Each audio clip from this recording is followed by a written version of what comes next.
I apologize for my kitten child making all kinds of rustling noises with the paper over here.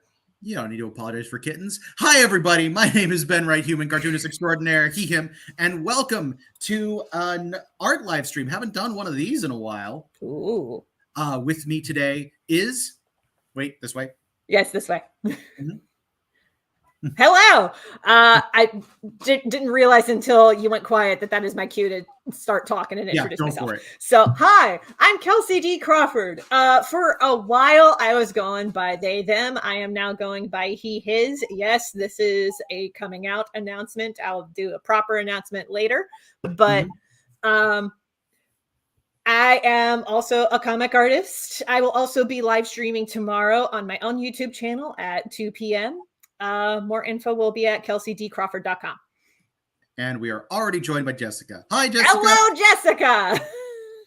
I'm really excited to have both Kelci and Jessica here because what we're going to be doing is something that I could really use both your feedback on. And also, Jessica, if your wife's around, she'd be a great help too. So here's the situation of what we're doing today. I need to create a new tabler or vendor character for something I'm working on with CosPain. Okay. The only stipulation I had for it is I kind of wanted the name to in some way subtly reference the number 4. And I brought this up at a meeting of the Columbus Cartoon Coalition, and our fearless leader, Sydney Kitt, hit me with the perfect name, Ivy. Because Ivy in Roman numerals is 4. Clever. It's one of those, I have this thing where characters sometimes tell me who they are instead of the other way around. There's a lot of personality stuff that ends up happening with that. And for some reason, it tends to happen very often when the name is said. And so Ivy, a few things clicked with me that I wanted to do. Okay. But other than that, wife's in the other room. I'm working today. That's cool. But yeah. That's why I'm here. Oh, and you work with someone named Ivy. Fun fact, I was thinking about it the other day. I used to. Back when I worked, like when I wasn't a freelancer, one of my coworkers who was a good friend of mine was named Ivy. And so that's pretty funny.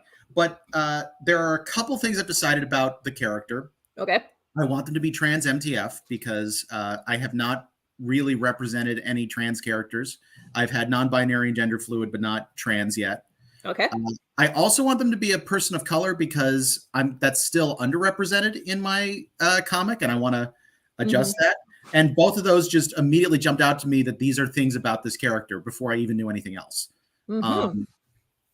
So I do want to try to figure out what they're going to look like and what niche they're going to fall into, because all my characters on some level have to fall into a niche within the convention world. Oh, I can make a pitch for a niche. Oh, let me hear it. So first thought that came to mind when you mentioned MTF trans person of color was there was a vendor that I met at UmaCon who had these stickers that am I allowed to swear? Yes. Okay. The sticker said monster fucker on it. And so half the D&D community. Cool. Yeah, half the D&D community. But her art was surprisingly cutesy. But also like monster cutesy. So like cute monsters could be a niche to fill in for this particular artist to do. I could see that because what I was kind of thinking was going a little bit more of a punk rock alt style. Yeah. Mainly because I was thinking the niche I might have them fill is they are new to the larger con scene, because most of the stuff that happens in CosPain is sort of based on anime cons. Yeah. But I was thinking maybe this is someone who came from the zine scene.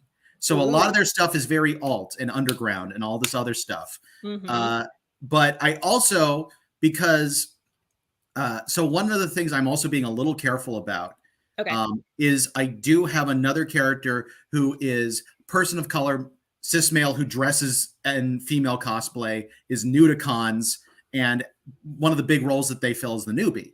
And I don't just necessarily want to be copying that, but one of the things I realized is, what if Ivy is new to these particular cons, but she's a natural? She's actually a really good salesman. And that might be the angle I was thinking of going with it. Okay. Yeah. So I'm open to other ideas, by the way, but yeah. first thing that came to mind when you were like, a person who's a natural at it. I'm like, oh, you mean me? Yeah. I mean, we also have the very experienced salesman, Theo, whom you named. Yes. I'm just so full of good ideas, man. Yes, exactly. But yeah, it's one of those things where I don't know. I'm interested to see what I can end up coming up with for it. Monster Cutesy, though, gives me some ideas because, like, there's definitely an element of the same, like, alt and punk rock thing that is cutesy. Like, oh, yeah. Especially in things that end up in the anime side of things. Like, they're like punk cute. I basically am thinking of Erika Ishii for something like that. That my first thought was I have a friend of mine who is a Black Gothic Lolita girl. I wasn't sure if I could say Lolita. Like, I wasn't sure if that was inappropriate, but yeah, no. Like, if we're talking about the Lolita fashion, you can absolutely say Lolita. If you're talking about it as a fashion statement here in the United States, it's like EGL for short. Yeah. If you wanted to avoid, certain people who are attracted to particular keywords. Yeah, exactly. But also out there. Amusingly, my wife is a natural salesperson. She used to work in sales. Yeah, it's just a thing. Yeah, natural salespeople are fascinating to me. A lot of my friends who are even more introverted than I am think I am a big sales guy, and I work at that a lot because it is not natural for me at all. Yeah. Well, the thing is, you think it's natural, but it's also a fair bit of just cultural conditioning. I come from a family of small business owners, and I was kind of primed at a young age to engage in some sales tactics. So it's part nature, part nurture. Oh, in 100%. My case. Like one of my friends who is the most natural salesman I've ever met, the reason he's like that is that he's basically had to, there was a lot of not just fending for himself, but for his siblings. Yeah. Because he was in a situation where he was the oldest of like 5 and like by the time he was 15 was starting to work so he could bring in money, and he just got really good at sales. Like he had the charisma for it. Hey, Carlos is here. Hey, Carlos, I did go to one of the Super Art Fight things at MagFest. I'm sorry I missed you. Stopped by the table a couple times. Just had bad luck. How was Super Art Fight? Awesome. Like, Carlos, I knew you would like it. At some point, that's something I don't know if I've actually since then been wondering, could I draw live like that? Because I have that thing where if I'm going to draw something on a prompt, I have to like think about it for 5 minutes, and you can't just stand there and think when you're doing Super Art Fight. It is a partly battle improv. It is. It's great. And I've been wanting to learn improv anyway, so that would be a fun thing to. Oh boy, have I got tips for you? Oh, I would love to hear them. Let's go ahead and bring up the screen, by the way. Yeah, we can talk it over while you draw, because this is an art stream after all. By the way, side note, yes, I am in fact using Photoshop for this. And that's because I still do my color for CosPain in Photoshop because it's really good about helping me select specific colors that fit my palette. And because I'm going to want to figure out colors for this character, I figured I'd just save time. Okay. But since most people see me in Clip Studio, I figured I'd explain why I'm making a change. Yeah, I was wondering about that because the layout looked very different. I was like, Yeah. All right. So to start with, figure out the basic silhouette.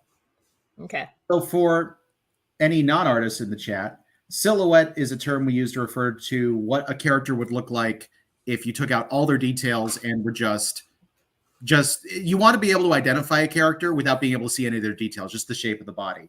Yeah. Classic example.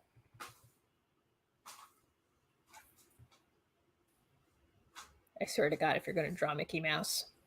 I was going to draw one of my characters, but I mean, if you see this, you know which character that is from CosPain. Like, yep. You don't need any other details. And all my characters do have distinct silhouettes. Like if I did that for a head, you know whose head that is. Although, fun thing, I had to do a lot of stuff that was specifically shape of the head and shape of the body and not the hair, which is usually a big part of this stuff because of wigs. Mm-hmm. Told me to stop by the table, was basically everywhere and nowhere at MagFest. Yeah, that's how MagFest goes. It's why MagFest is amazing. So yeah, I need to figure out what silhouette we're going to end up having for Ivy here. Since we were talking about kind of a punk look, I was thinking particularly for like girl punks, a battle jacket with spikes on the shoulders could be a statement. I like that. So that would also be like a broader shoulder look. Yes. But if we're also bringing in like lowly fashion, flared skirt. I think I need to look up how a flared skirt goes, but yeah, you could do flared skirts. Make sure there's like petticoats underneath of them so that they're nice and voluminous. Oh my God, platform boots. Oh yeah, that was going to happen. Absolutely. And it's funny that you mentioned wigs because that's actually something that my EGL friend Tasha B. Spooky has talked about in the past. Because I mean, there's a bunch of like tea that can be spilled about the EGL community in the United States.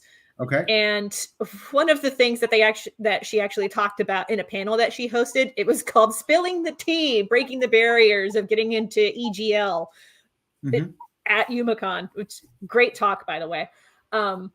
There's apparently a stigma against women in the EGL scene wearing wigs, and Tasha B. Spooky was like, "Fuck that! I wear a wig."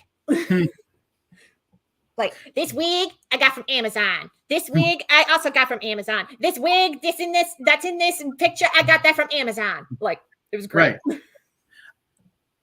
That's actually an interesting point. I hadn't been planning on putting her in wigs because I was going to do a natural hairstyle, especially with, you know, when you're making a character that's a POC, you want to be good with that.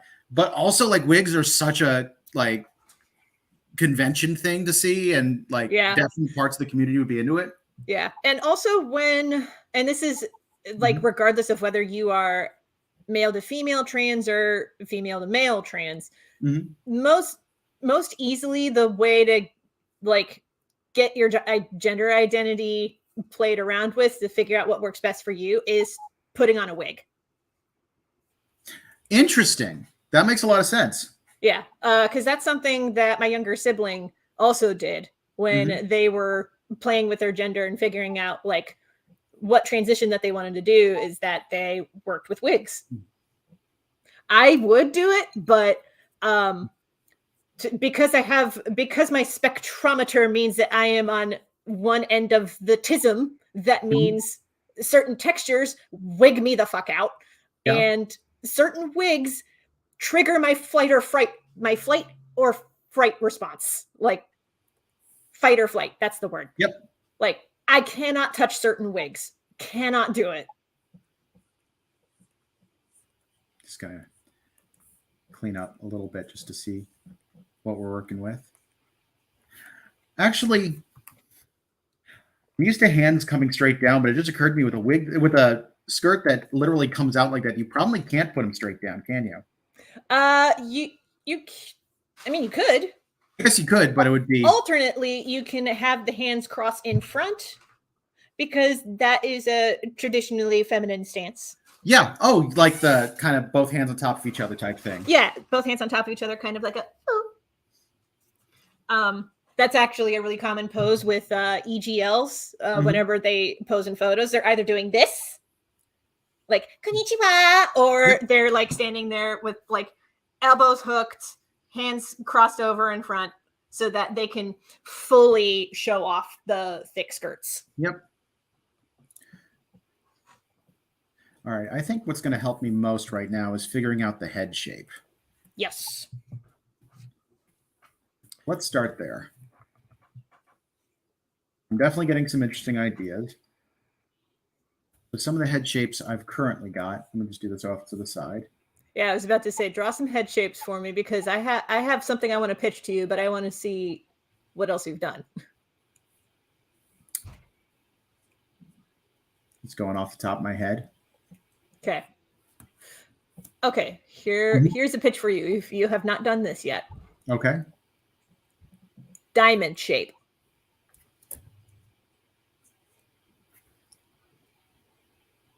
So sharp chin.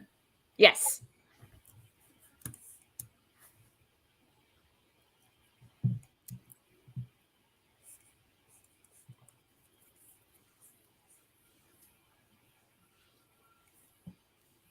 You know, one of the hairstyles I was thinking might actually make that diamond shape work really well. Oh, yeah? In theory, you'd still have a rounded head for the top, but...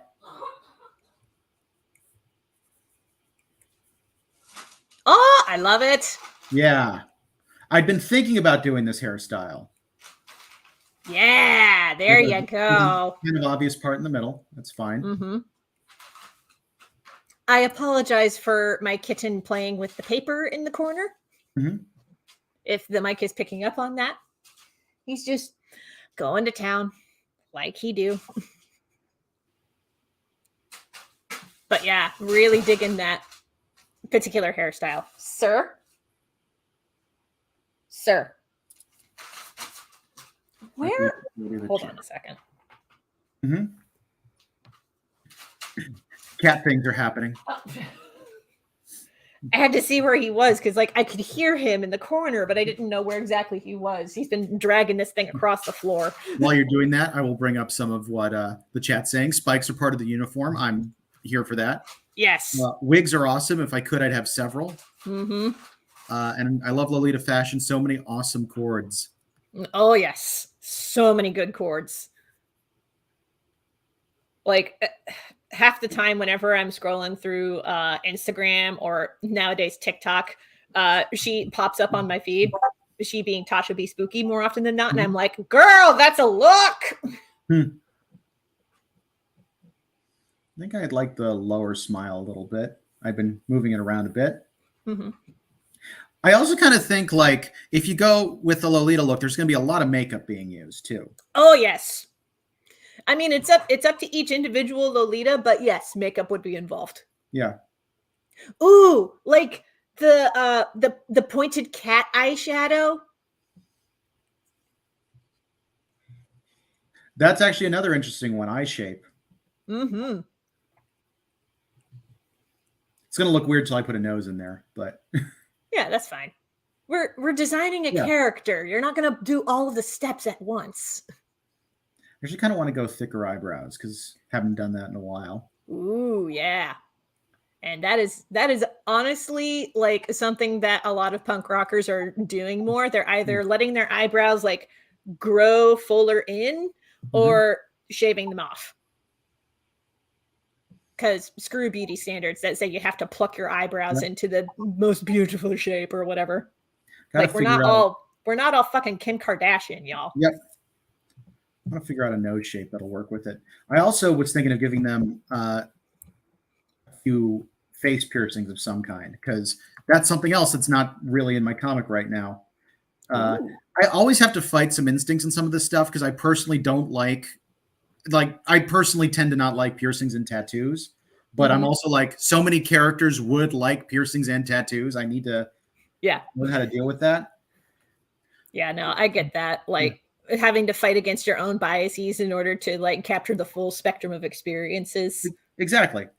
So I'm doing a little bit of a weird shape for the nose compared to what I normally do. Like it's weird in the sense that normally I'm literally just doing a circle or a underscore, but I kind of want to give it a little flair just because I think that'll make doing a piercing of any kind work better. Now the question is, do I do a side of the nostril piercing or do I do a septum piercing? Ooh, why not both? All right, let's see what both look like.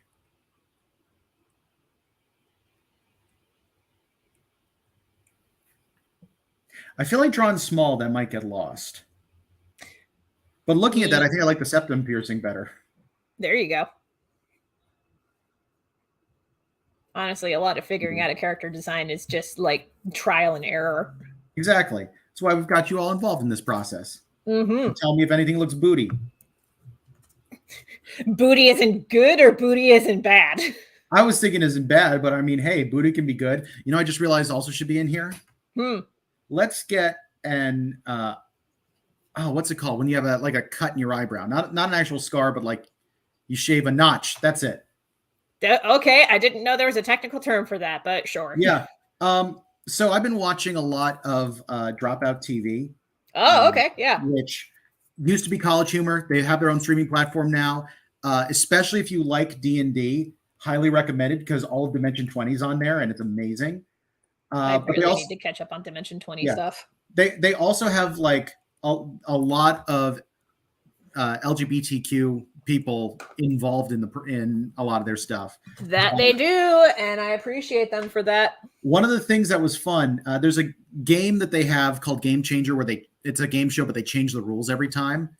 And they brought in one of the ones they did is basically what will you do for like money? And it really is just people debasing themselves. But, you know, everyone's consenting to it. They're very big on that. But one of the ones they brought up is carve a notch into your eyebrow. How much money would you do it for? And what Grant O'Brien, one of the major people on there, said is like, well, I am bisexual, and that's basically code that you're bisexual. I'm like, wait, is this a thing? And I've looked it up, and I can't find that anywhere. Like, I'm so confused, but I think in LA that's code. Probably. Honestly, coding yourself as one way or another is very much based on your region and what other subcultures you're a part of. Like, fun fact about I want to say his name is Eddie, the punk rocker from Stranger Things season 4. Okay. The handkerchief or the bandana that he keeps in his back pocket signals that he is into S&M and he is a top. That's funny. Either that or he's a bottom. I don't remember because like if you have it in one pocket in your back pocket, if you have it in one pocket, it means you're a top. If it's in the other one, you're a bottom. But the color of the handkerchief signifies what sexual acts you prefer. And back in the 80s, that was how the LGBTQ community would communicate, is with different color-coded handkerchiefs tucked into their back pockets. My parents, for the longest time, thought that what ears you had earrings in if you were a guy indicated your sexual orientation, because apparently for a while that was a thing. Like left indicated straight, right indicated gay, both meant bisexual. Yeah, I don't doubt that. Well, it's just funny because my parents would bring that up. I'm like, you know, that's not a thing anymore, right? Well, you say that, and yet I know for a fact that, and this could be just a circle of friends that I run around with, like, because we tease each other all the time. We're like, how am I supposed to advertise that I'm a flaming bisexual unless I wear tacky Hawaiian shirts? Oh, yeah. I didn't mean that, like, coding wasn't a thing. That specific code, though, like, lots of people wear earrings because they like earrings. Like, it's not a code anymore. I'm looking up eyebrow notches now because there are different styles of eyebrow notches. Most people seem to have them on the end. I should probably do it that way. Also, a lot of people have 2, and I think that looks really cool.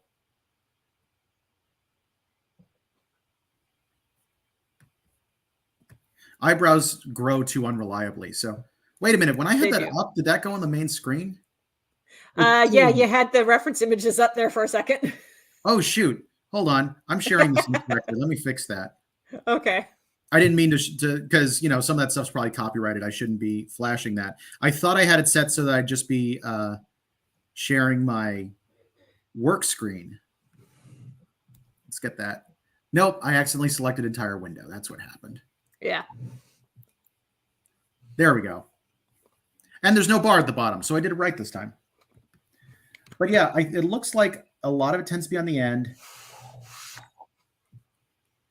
And also tends to happen twice.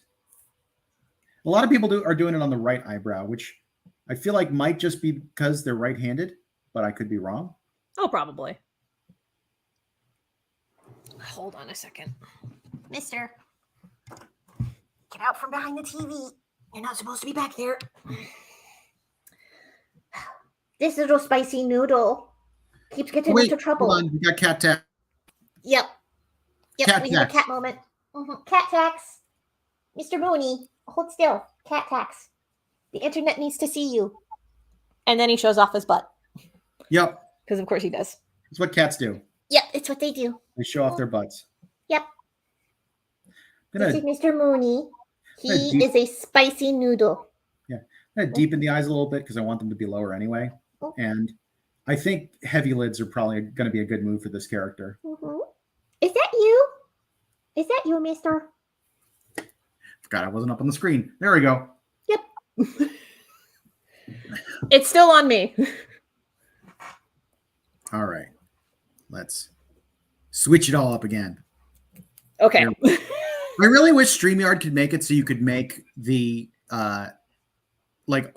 stream screen things be the same size as everybody else or even smaller. Like if we could move those around, that'd be great. But yeah, I kind of like that. Hopefully it's redrawable. That's going to be part of the trick. Like we're doing a lot of experimentation today.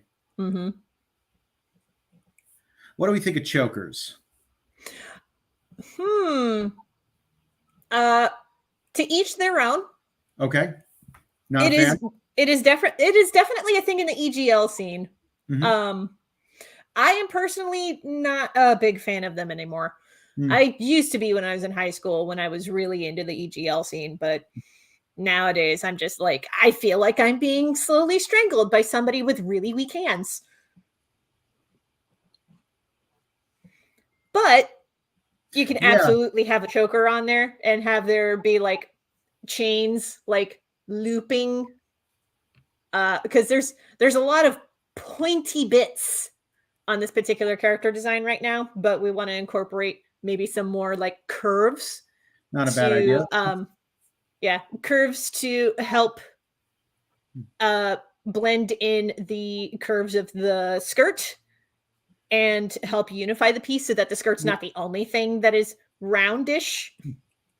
I'll put a round part at the center of the choker. I'm not going to do chain just because I don't want to redraw that every time. That's the only reason. That's fair. Because this is probably going to be, I mean, I think actually her outfits might change a little bit, but they're going to be pretty themed. The jacket's probably always going to be there. I think the jacket is just a unifying thing. Yeah. A hot tip if you're designing this in Clip Studio Paint. Okay, let me see if I can adequately describe this, because this is a function that Clip Studio Paint can do. I don't know if Photoshop can do this. Okay. So there is a layer effect that you can implement on individual layers in Clip Studio. Okay. And one of those layer effects is to put a border around the brush stroke. And this is an easy way to make super fast buttons and circles. I know exactly what you're talking about. Can you do this in here? I don't think you can, because like I know it works on their on raster layers also, but it is kind of a vector layer trick. Yeah. So that might be, we'll see. I also try to avoid doing that for actual art assets in here because I'm coloring separately and it's going to go underneath everything. So I have to be very careful when I use that. I did just recently use it, to be fair. I'm trying to remember if this has gone up to the public or if it goes up on Tuesday. Screw it. I'll show you. Okay. But I use the curses of working ahead. Yes. But yeah, this is going up. This went up to patrons already, but we'll give everyone else a sneak peek. Sure. I did a joke about virtual reality. And those laser effects are using the same technique you talked about. Yep. I could tell a little bit. Yep. Do you think we'll ever get sick of watching people flail around in VR? Man, I hope not. Popcorn? By the way, that other staffer guy, the one with the ponytail, doesn't show up that often, but I had a realization about redesigning him that I need to do at some point. I need to start giving him utility kilts because I haven't brought those up at cons yet. He looks like the type of dude that would wear a utility kilt. Let's be real. Right. Also, I cameo in this one. Yay. Oh, yeah, there you are. I love VR. I think VR is the coolest thing on the planet. I've not done it super duper often. I think I've only ever done it once. It was neat, but very disorienting. Yeah, I get that. I'm going to make the jacket come in a little bit so we get a little bit more of sort of this triangle effect. Have it flare a bit. Yeah, get some flair. Have it come out more.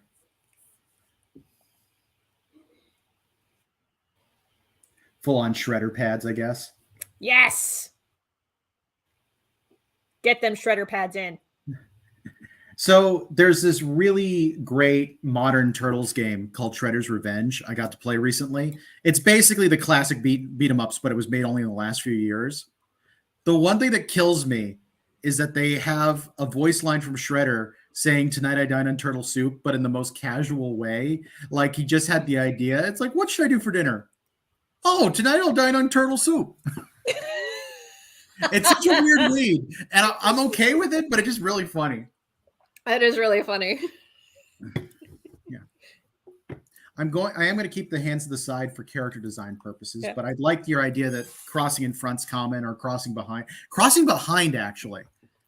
Crossing behind sounds like a cop-out to me. Well, no, I'm not saying right now, like for character design is always going to be out, but I could see body language, the crossing behind thing. Yeah. Both crossing in front and crossing behind are supposed to be social anxiety, like protecting yourself things. I always see crossing behind as more open. A little, yeah. I can see that. You know what? I'm going to sort of T-pose so we can experiment. Assert dominance. I feel like she would assert dominance. She is very good at that. It's what you do when you T-pose. You assert dominance. Just. Yep. Oh, and Jessica asked how Bree's doing. Well, I don't remember if I mentioned this. Like, I don't know if this was pre-stream or in the stream, but we had a little bit of a scare earlier today. Bree and Mister got into a little bit of a slap fight, and one of her claws got stuck in his eyelid. It scared us. We separated them. Bree is in timeout in my bedroom for a while Mister hangs out here with us. We're keeping an eye on him, and we investigated. We didn't see any scratches like on his eyeball proper, but we're going to keep an eye on him just in case. I feel like a cat would let you know if they were hurting. Do you know what I mean? Like, you would think, but a lot of injuries with cats, they try to conceal them because they're predator prey. They're that weird little like ecological niche where they fit both. So as a prey animal, they have a incentive to hide any injuries that they have because they don't want picked off.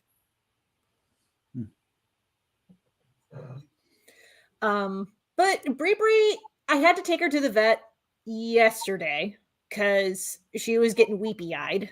And she also had a little bit of she gets seizure-like episodes. I say seizure-like because she doesn't tremble. She doesn't bite her own tongue or anything, but she does flop onto her side and her legs stretch all the way out and her pupils dilate to like nearly the edges of her eyes, and she just kind of freezes in place. And this was the first time that happened in like 2 months. Right now they're so infrequent that the vet was like, we're not going to do anything quite yet. If she starts having these fits like 2 or 3 times a month, we'll consider putting her on anti-seizure meds. But until then, just keep an eye on her.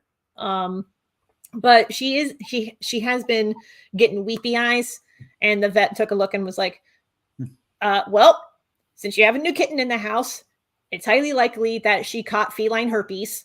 Give her some eye drops. So as soon as she stops hiding from me, I am going to give her her afternoon dose of eye drops. Jessica brings up cats actually hide pain since it makes them look weak to predators, like you mentioned. And also, the best way to know when a cat doesn't feel well is to watch their behavior. In my experience, they will act different when they don't feel well. Yeah. Yeah. I definitely noticed it with Mister, because he had an allergic reaction to one of the vaccines that we gave him, because he's still less than 6 months old. One of the vaccines that we gave him, he had an allergic reaction to it. And the way that we could tell is that his normal behavior, he gets the zoomies. He runs around all over the place. He climbs up and down this cat tree. He does everything at all times because he has so much energy. And I knew something was off when he laid in my lap and he just slept. And he slept for hours. And he felt really, really warm. And I'm like, you feel much warmer than usual. This is not normal. And you've been sleeping a lot. This is also not normal. So we rushed him to the animal hospital. And yeah, he was having a fever. He was having an allergic reaction to the vaccine. So they cooled him down. They gave him a steroid to get his temperature back to normal. And we let the vet know. So the next time that he went in for another round of vaccines, we split the next vaccine into two to determine which one it was that he had the reaction to. But yeah, the easiest way to tell when a cat is feeling sick is when they start acting differently. I'm currently looking up EGL fashion. Okay, so things I can tell you about EGL fashion. So along the bottom, you'll definitely want some like frills. Yeah. Definitely some frills. Depending on how much effort that you want to put in there, you can add a pattern to the skirt, because in EGL, there's so many different funky patterns that skirts can come in. And by patterns, I mean like the pattern that is printed on the textile itself. Yeah, that I'm probably going to avoid because this character is already getting a little over designed. Yeah. And that's fine, because there's also a subset in EGL that's like mature, where it's more solid colors. If you're going for a more punk look, I would recommend like a bright, vibrant red, like a bold red. I'm going to need to look at it, because the other thing is I don't want the colors to be too similar to the other tablers. And I know Theo tends to wear red. Do somewhere between cherry red and burgundy. Burgundy, I might be able to swing. Yeah, because burgundy, I'm just thinking of, I'm pretty sure this particular brand of EGL dresses is called Mary Magdalene, but they have a lot of like burgundy jumper skirts. So that is a possibility. I'm going to bring in this a little bit. By the way, I don't know if like the pseudo corset top was a little too much, but I decided it wouldn't be tied like an actual corset. It'd just be for look, but maybe a little low. It looks like most of these dresses kind of stop just above the knee. They usually do. They come to the knee or just above it. Another common statement in EGL is knee-high socks.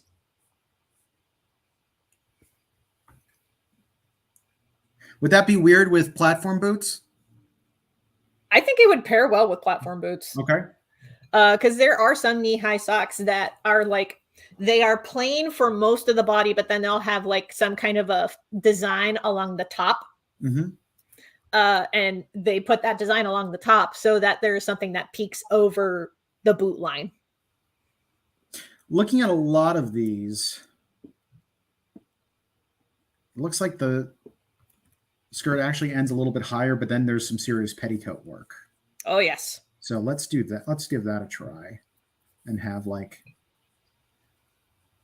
maybe it does get the flare out a little bit more. I feel like I made her too I feel like I started the dress too low. So let's have it cut into there a little bit. Yeah, I was about to say that corset's sitting really low unless she has a long torso. You know how it is when you draw digitally. It's why I often start with a physical thing first, because you can't always see. I made one hand drastically bigger than the other when I did the first drawing. I actually fixed it. This is the fixed version, and it's still off. You can tell. Just artist things. So it looks like the top dress is actually less frilly, and the thing underneath is where most of the frill comes from. Yep. And a lot of that frilling looks like it's just pleating, which is good to know. So I could be like, yeah, honestly, pleats are the easiest thing to do. Yeah. I always thought anime. I remember. So one of my favorite anime and manga is Azumanga Daioh. Oh, okay. Yeah. Which means I saw a lot of pictures of Japanese schoolgirls, and it actually is a lot of how I learned how to draw pleated skirts, because that's actually a big part in a lot of anime. Also, if you haven't read or seen it, it is, first off, considering the genre that it's often in, surprisingly clean. And also, honestly, one of the funniest. Like, CosPain was heavily influenced by Azumanga Daioh. I think it's absolutely hilarious. I think both the anime and the manga are exceptional in different ways. Like, I used to watch them. I used to read and watch both of them regularly, and I could never. Whichever one I'd most recently done was the one I was like, "Oh yeah, this is the better one."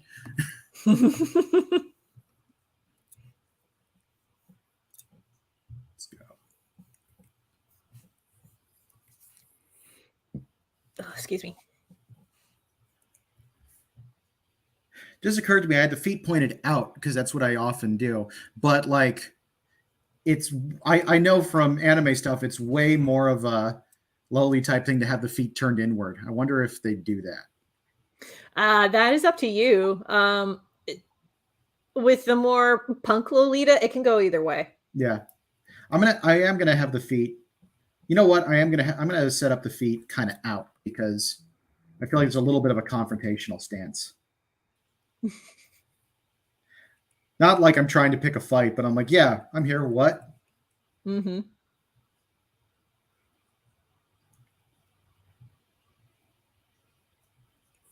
Although this doesn't help me draw what the boot's going to look like now that I think about it.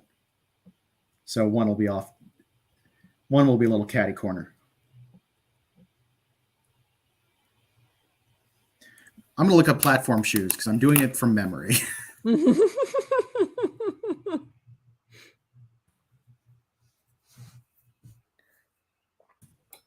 Hey gang, while Ben is looking up some reference materials, you should be sure to do all the YouTube things, and be sure to subscribe if you want to see more content like this. Okay, that is my pitch. Thank you. I never like doing the subscribe pitch. I don't like doing the subscribe pitch either. It's really obnoxious that YouTube incentivizes people to do that. It's really, my opinion. Like, honestly, if people like what they see, they're going to subscribe so that they can get more. And then they'll hit that notification bell if they want to be the first ones to notify it. And I'm doing the thing. I am subtly telling you why you should subscribe and hit the notification bell. And I appreciate it, because it's way easier to do that on someone else's channel. Well, I mean, I can do it on my own channel too, but it's also like, I got to say something to fill the void while you look up reference material. Yeah. Just real quick, because it was said a while ago. Our previous kitty had a blockage in his urinary tract, and we could tell immediately something was wrong because he kept laying against the front door and going to the litter box, but not peeing. Yeah, that's behavior change right there. Yeah. Poor little guy. YouTube has gotten real weird lately. Has anyone else noticed this? I have noticed it. Okay. Yeah. Weird, like, I mean, it's one thing to get some of the like recommendations that I get because I can chalk it up to, the algorithm is recommending this to me because I watched this other thing.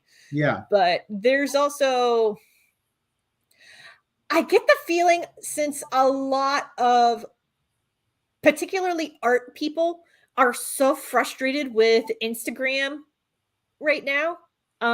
They've been switching to TikTok and YouTube.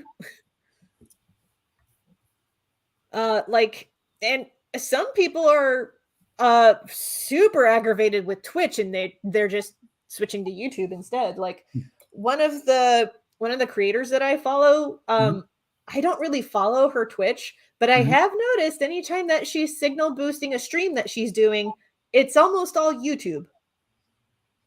That's interesting. Yeah. The thing that is weirding me out is that YouTube no longer knows what to recommend to me. And I feel like, I feel like it should be a lot easier because, for example, if I'm on a kick watching more episodes of Will Wheaton's Tabletop, which I've been doing a lot lately because that show was amazing if you hadn't seen it. It is quite good. You ought to show me more episodes from that. Maybe an episode I haven't watched extremely recently. Except they either will show me the same like 5 episodes in the recommended thing on the side, or everything will be related to something completely different. Especially if they're like, if I'm ever on one of my systems that does autoplay and it automatically is going to something that is not from anyone I've seen before, I don't necessarily want that. Like, it just really, I find it increasingly annoying. I mentioned Dropout before. I've been watching that more than YouTube lately.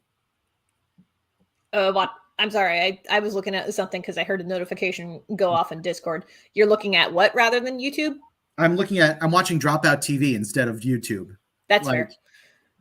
Which most of my watching is on YouTube, but we're slowly incorporating other streaming platforms in this house.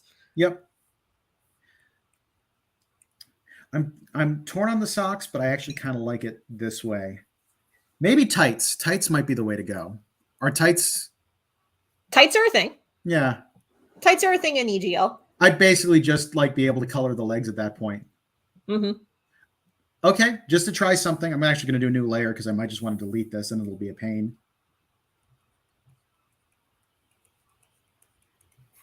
I am shocked that you name your layers more frequently. Like I'm looking at them and I'm just like. I mean, I've only named one of my 4 layers so far. Background auto names. It's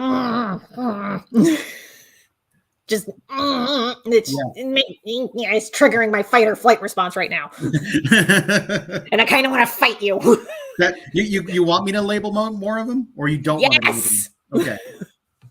Please, dear God, yes, it can help people follow along with what exactly you're drawing. Okay, that's fair. Okay, that's weird. There we go. It locked up for a second.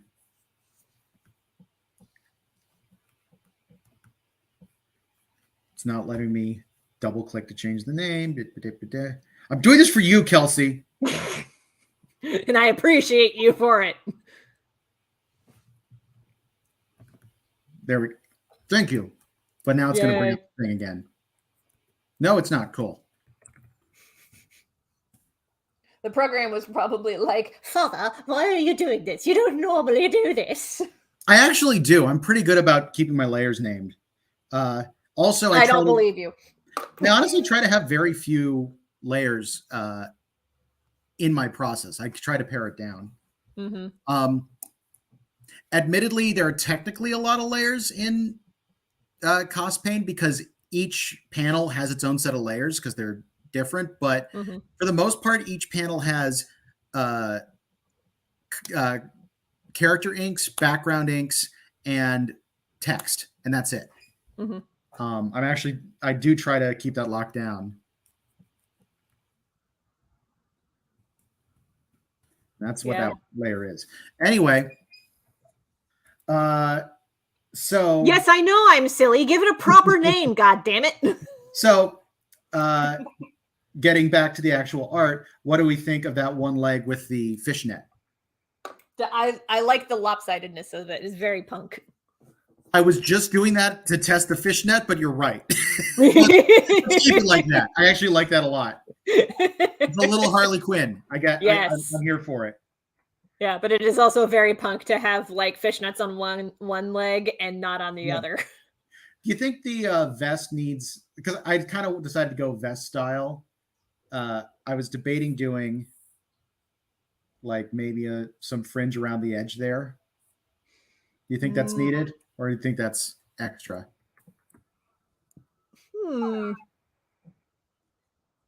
You can leave it cut off because there are increasingly more vests that are being made as like little jeans jackets that don't have the frills on the edge.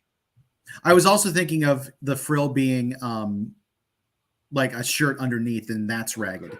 But the other question I have is, does it need a little bit of? It's not fringe. I can't think of what it's called, but like that part. The lapel. Lapel. Thank you. Yep. And I know this because I actually sewed my own shirt recently. Yeah.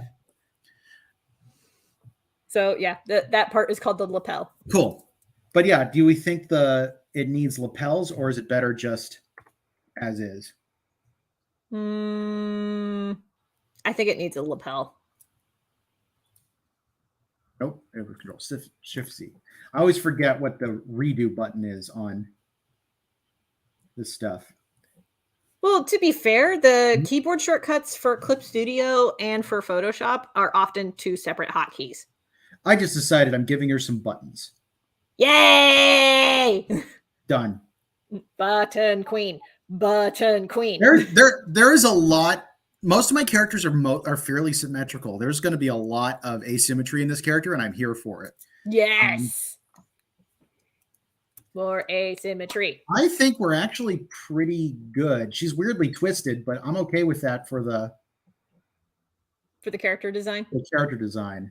I think I'm ready to eat. Alternately, you can just, I think you can do this in Photoshop. You can lasso around the torso and the arms and ignore the skirt and below and like just lasso around the torso and then just flip the torso around. This is true. I could. Or alternately, you can flip the skirt part around. It's true. I'm more worried about the legs, like the position of the hips based on the legs and the arms. So this is actually a pose that could theoretically be done. Hold on. It could. But so twisted like that, but she's twisting like this a little bit. Yeah. Yeah. It's contra body movement. There's a term for you. Yeah. So contrapposto? Yes. Mm-hmm. So one thing I just realized I forgot to do, and I'd been thinking about doing. Okay. The arms for a second. I'm inclined to either give something around the wrist. I'm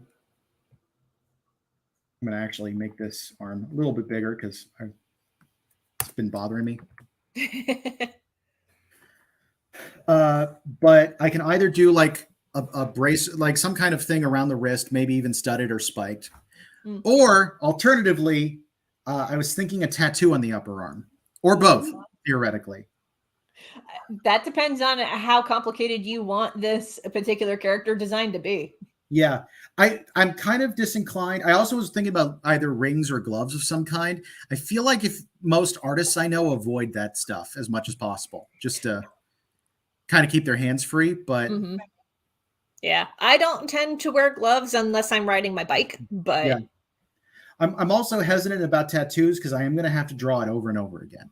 Like even like if I have it in a separate file and I can just it's got to be. Honestly, a small one like you have that tattoo on your shoulder, right? I do, yes. Yeah. And for context, I'll go ahead and hold on a second. I gotta. One second. Should I hide your screen or? There we go. But yeah, no one has visible ink in CosPain right now, mostly because I usually don't want to draw it, but.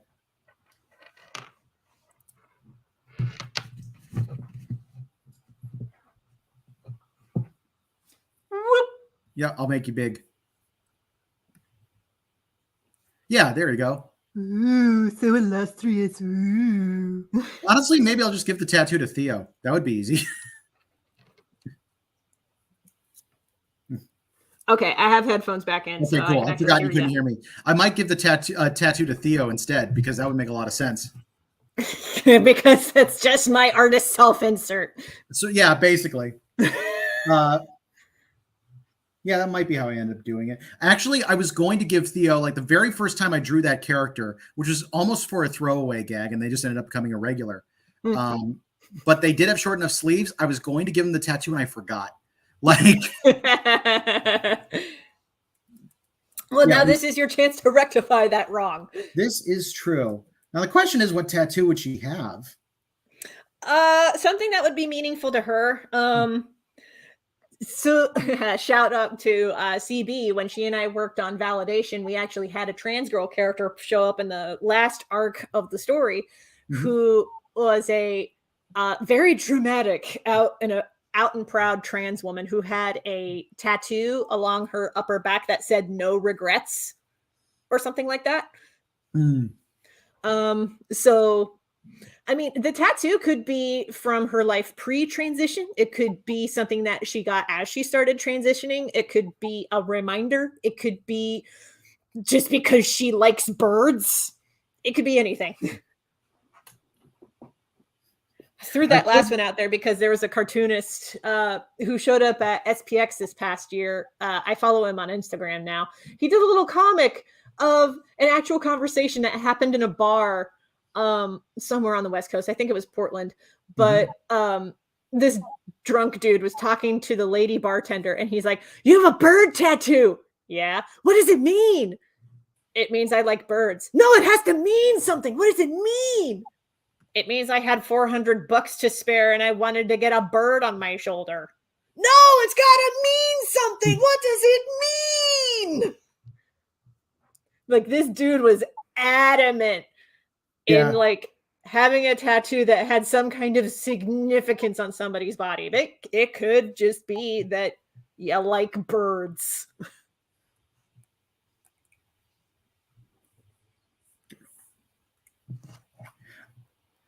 Let's see. There we go. Yeah, I do get that. It's one of those things that is definitely hard for me to get my head around, but that's my fault. Do you know what I mean? Like, it's not. Yeah.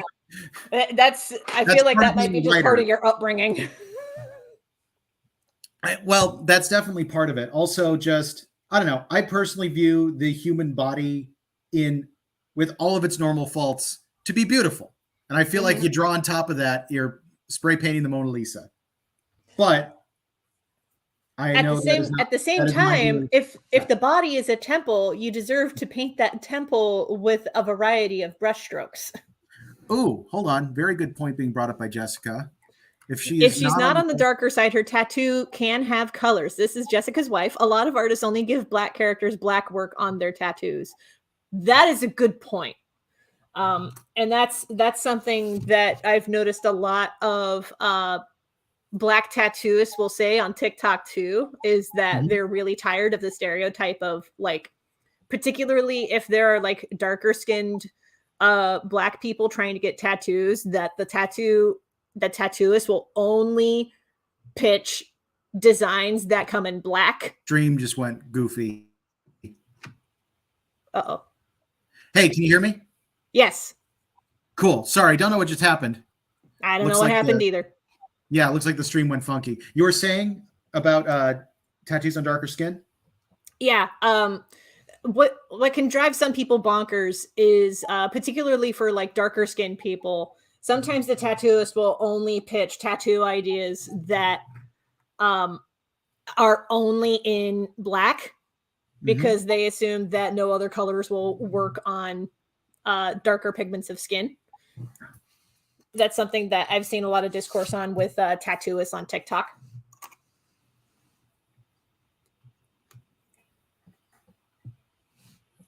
You know, it never occurred to me, but if you do one of the rings that does go all the way around for the septum piercing, you don't need to draw the inner part of the ring. That actually will make life a lot easier on me. There you go.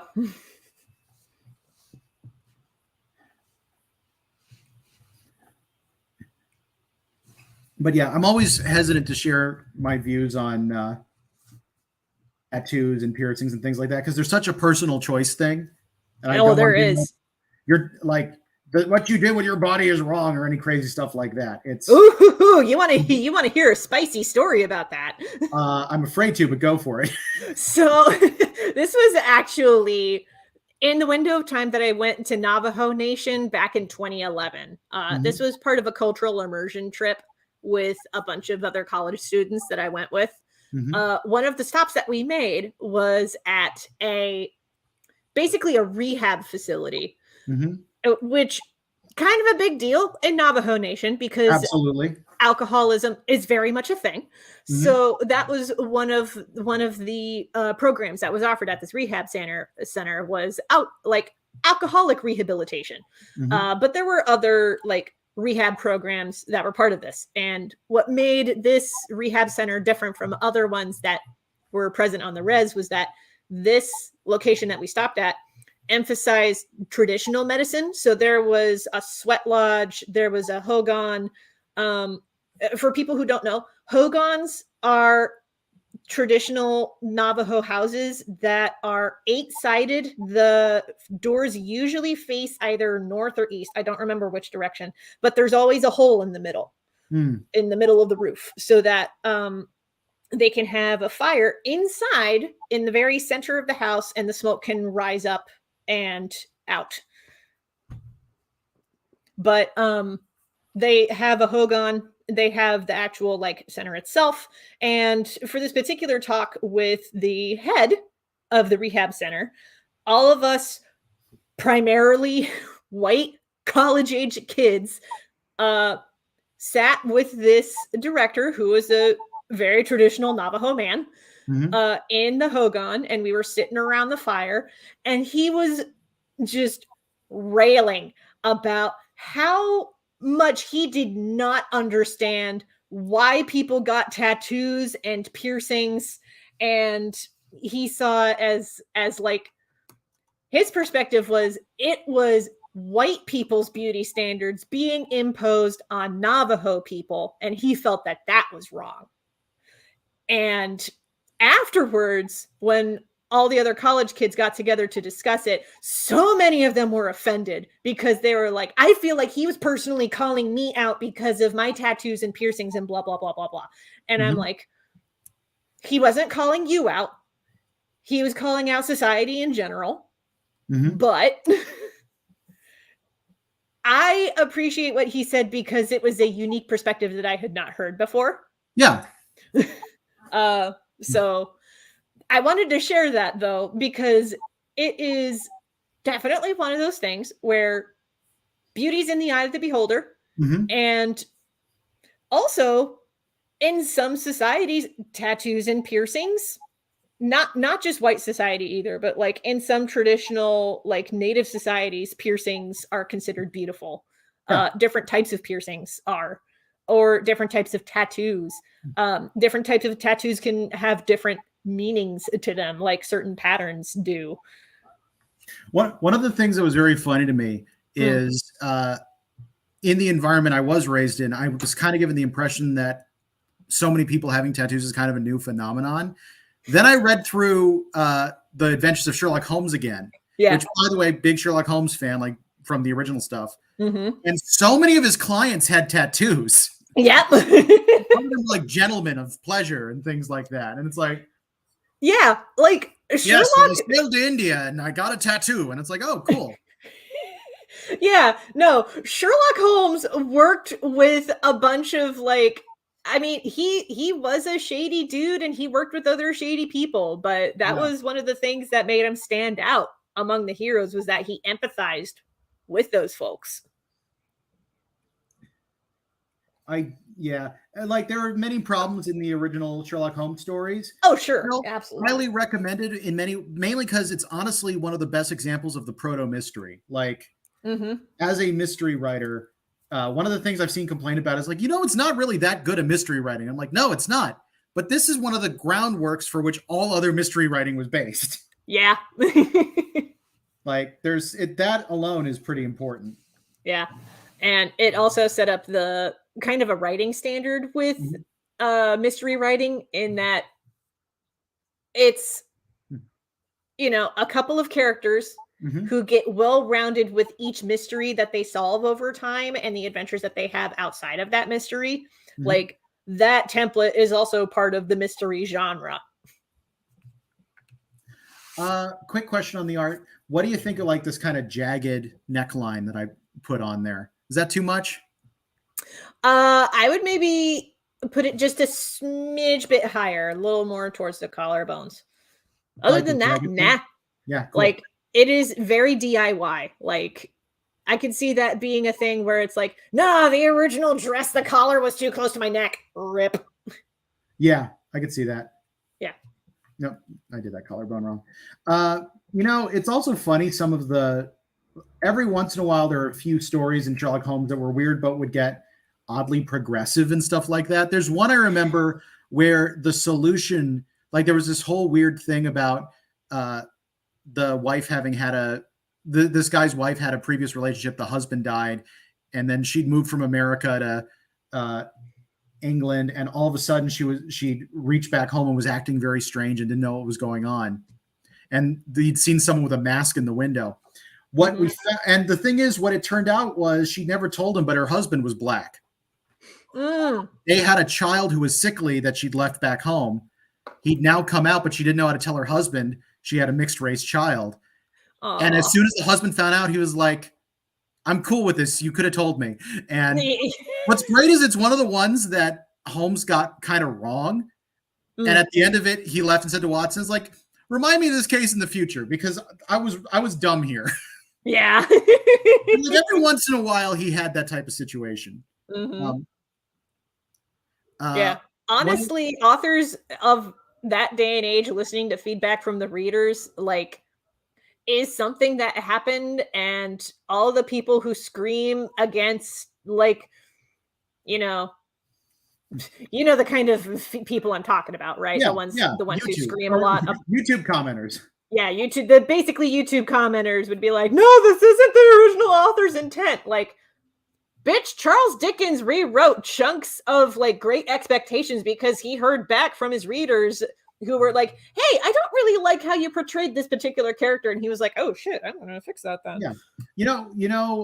Another example, in some ways problematic, but also kind of interesting, is Hergé, the guy who created Tintin. Yeah. One thing that a lot of people don't realize is the version, if you ever read those comics, first off, if you're interested in comics history, highly recommended. They're one of the most influential comics in Europe. But I think I know where you're going with this, because I read at least the first set of adventures of Tintin. Well, here's the thing. He spent a surprising amount of his career redrawing old comics to modernize them and make them more palatable and less offensive, because like he had some big racial stereotype things happening. There was some bad stuff. He was also like, I want to fully acknowledge this guy had some issues because he was accused of being a Nazi sympathizer and things like that. Like it was messy. Yeah, I could see that. Speaking of like Nazi sympathizer, and authors who were accused of that. So this was actually something that the Dom talked about in his video about Jeeves, because the character archetype of Jeeves is based on a actual like butler character. I did not know this. Yeah, it's I do not remember the name of the man that he serves, but Jeeves is based on a character by God, I do not remember this author's name. But this particular author lived in England, then he moved to France, and unfortunately he moved to France, and in that window of time that he lived there was when the Nazi occupation happened. Yeah. And basically the Nazis commissioned him to make a bunch of radio programs saying, hey, the Nazis aren't all bad. And when he moved to America, Americans got wind of this and they were like, yeah. Okay. So the specific situation with Hergé, I feel like I should go into it a little bit because there was more to it. When the Nazis invaded Belgium,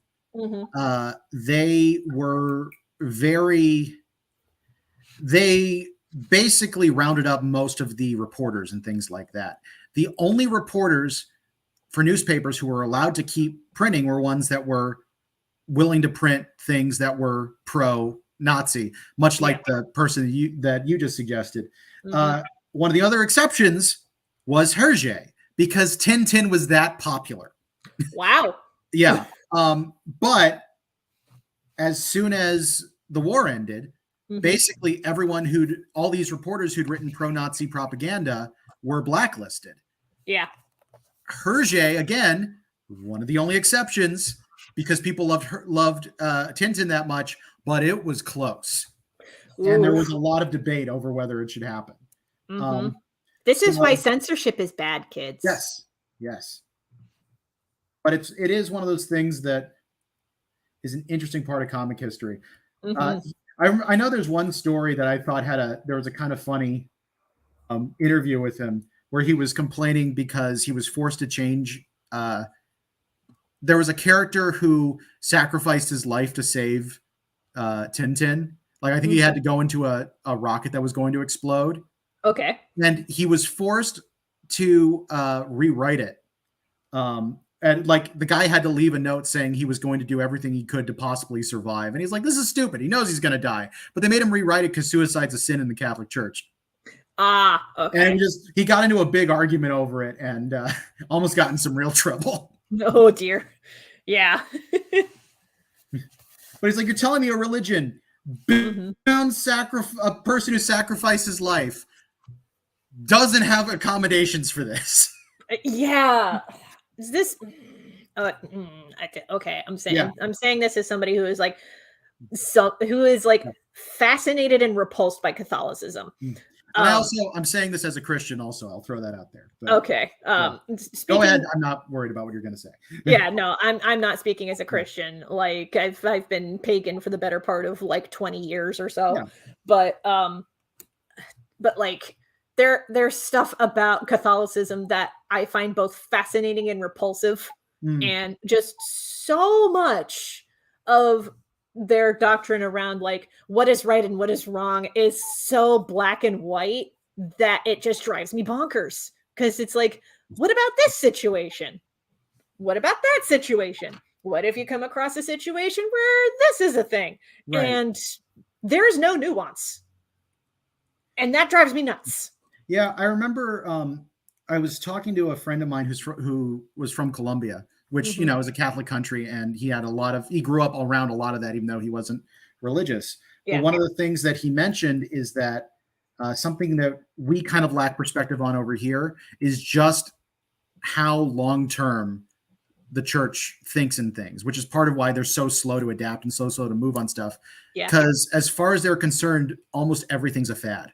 And it's almost impossible not to see something as this may pass soon. They're still not sure about the United States. We've only been around a couple hundred years. Oh my geez. You know what I mean? Like, but I still find that really dumb, considering how many people in the United States are Catholics. Yeah. But they see these things as nations come, nations go, a bunch of come. Like, one of the things that is kind of funny to think about, the actual nations as we know them of Germany and Italy are about 100 years old. Yeah, they're not that old. And like in our heads, they're ancient because the Romans and like there's so much of this stuff, but the actual governments and nations, if you look at things with an incredibly long view, then your view of the stuff might be very different than what we have. And it's I will say also, it's still moving slower than I would like. Yeah. Credit to the new Pope for actually moving stuff. Like it's been taking the current Pope, Francis, has actually been doing some decent stuff. He's doing interesting stuff. Yeah. As somebody who is, flying the rainbow flag, there are some statements of his that I look at them and I'm like, oh, I know the subtext that you're saying, and I don't like it. Yeah.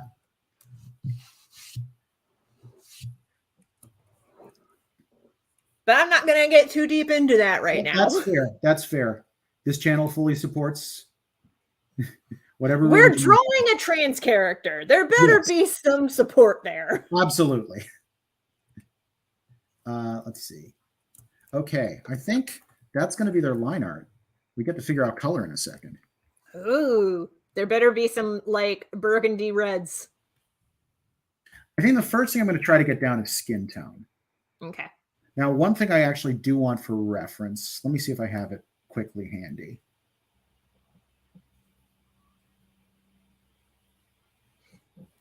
This is a lot of references. Well, no, the reference here is going to be for some of the color schemes. The big one I have is I try to give every character a different color tone than most of the other characters. Okay. It's one of the quick things I like. Every single character has their own color tone. So I'm going to bring up a couple pieces that have the other characters. But the one I usually use doesn't have Chris, who's the other character I mentioned earlier. So I'm going to need the black cosplayer who sometimes dresses up in dresses. Exactly. Gotcha. He wasn't introduced until issue 51. So he was not in the original cast. I just realized that there's a couple things there. Honestly, the big one I wanted to cover was people who I wanted to cover cis males who like to cosplay as women, because I knew a bunch of them. Mm-hmm. And it is a niche. I'll be honest, I also did get called out on that because I did make him trans, which in retrospect might not have been a bad idea to do, but just didn't end up happening that time. And now hopefully we're making that happen. But well, I feel like it is important to have a wide spectrum of representation in that regard. Like, you can have a dude who dresses in traditionally feminine clothing, and you can have a trans woman, and they can be two separate things. Yeah, exactly. And one of the other things that was tricky about this character, so there was a term that used to be used for people who did exactly what I described. And shortly after I created this character, I learned that this term is no longer considered appropriate. No. I know what word you're talking about, and no. I am going to go ahead and say it. Just understand I don't use this word for this anymore. Okay. But it used to be referred to as crossplay. Okay. That was not the word that I was thinking of, but okay. Okay, I'm curious what the word was, but if you don't want to say it, you don't have to. I'm not going to say it. Yeah. I have an idea of what skin tone I want to give her, but I need to make sure it doesn't hit anything else. Actually, you know what? I'm going to go ahead and say it, because language is always evolving, and it is important to know what words are maybe not kosher anymore. The word I was thinking of was transvestite. Oh, most people don't use that word anymore, but there are particularly some older people who may still think that that is okay. It is not. Yep. For the record.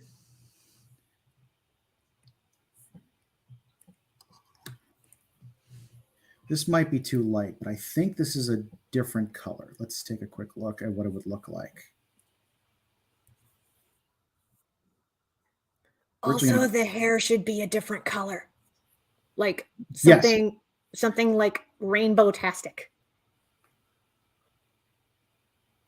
I think that's a different color than any of the other skin tones. Let's check. Yep, that's different. Wait, do I have? No, that's different. Checking to see if it was on multiply or not. Yeah, exactly, because that got so much darker. I was thrown. Mm-hmm. The other one to check is Ray. Oh yeah, no. Wow, that color is way darker than I thought it was. I think that looks good. I like it. It's a little bit more of a blue versus a yellow skin tone compared to I was about to say, it looks kind of purpley with the screen that I'm looking at.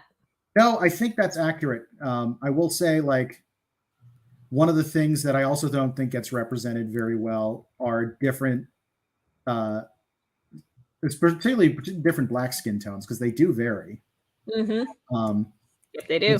And it's very common for artists to have like one brown that they use for all of it. Mm-hmm. Also, like, just eyeballing it, I'm pretty sure this would print well.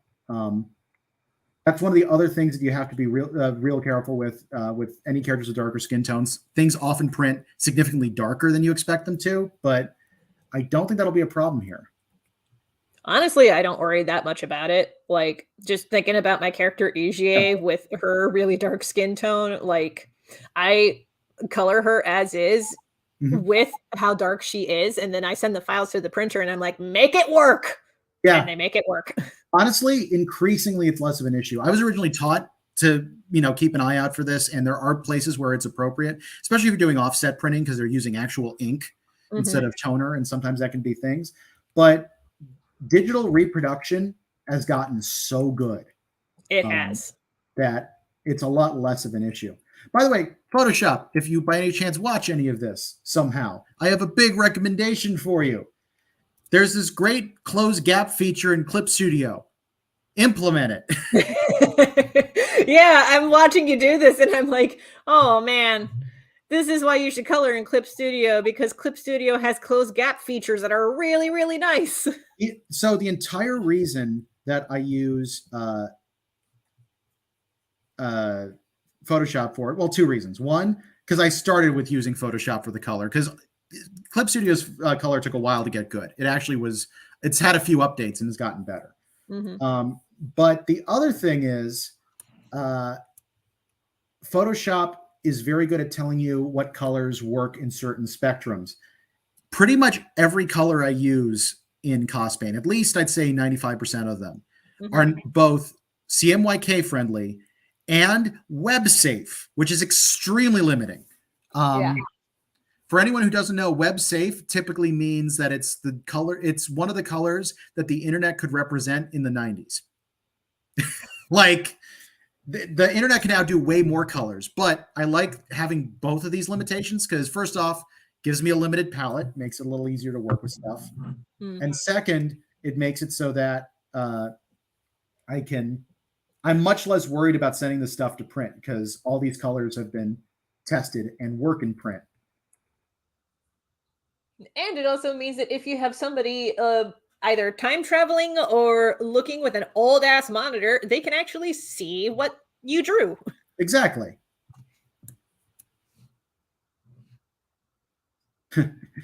Another fun thing that this reminds me of, just because it has similar problems. Folks, hi.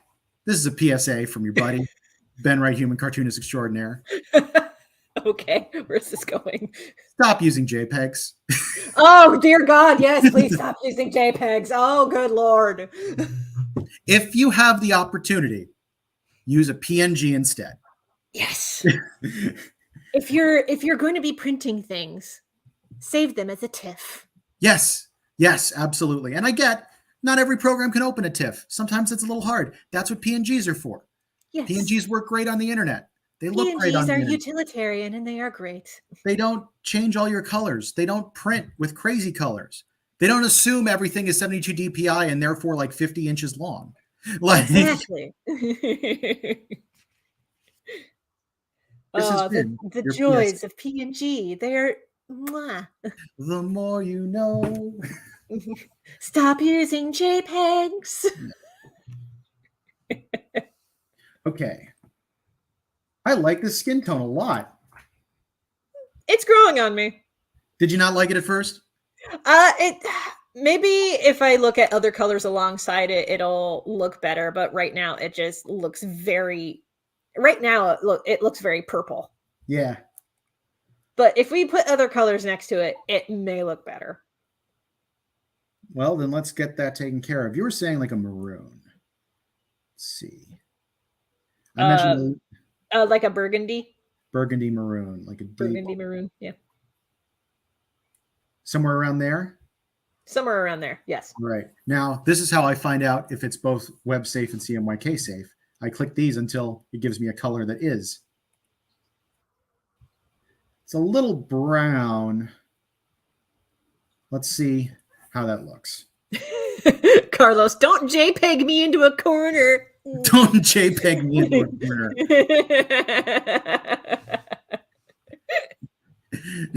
Don't worry, Carlos. I have no intention of JPEGing you. Anyway. Not unless you consent. No, except with consent. That's right.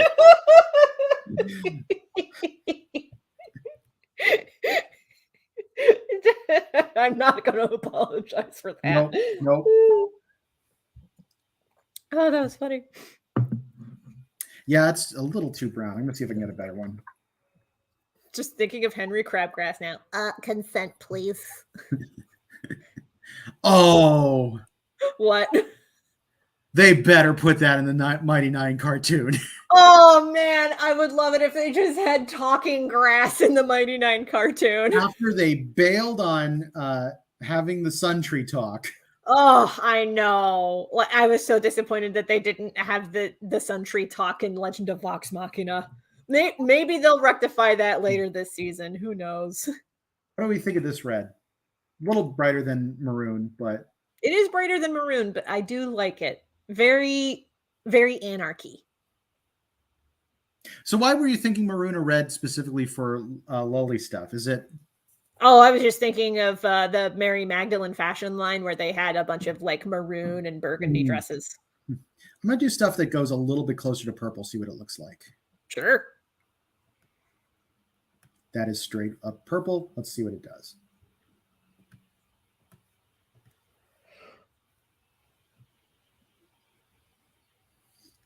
Almost a grape juice purple. Let's see if we can get that to wine.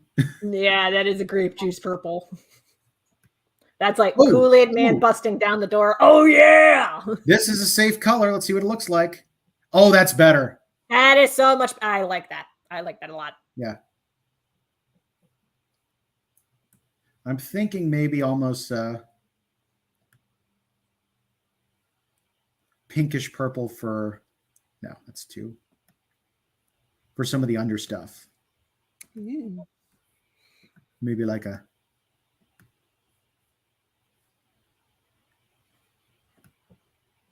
oh, I forgot to. Yeah, you didn't change the paint bucket. I did not change the paint bucket. But it made me realize, hold on.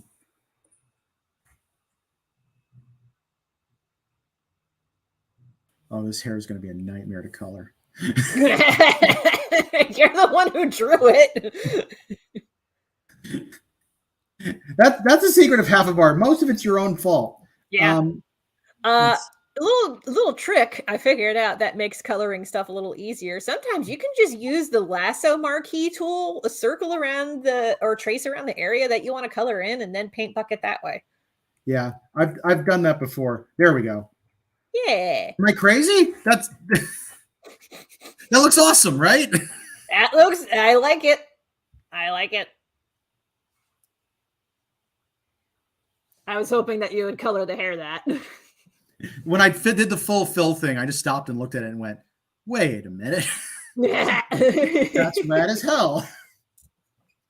While I'm up here, let's figure out hair color. I kind of want to go slightly reddish.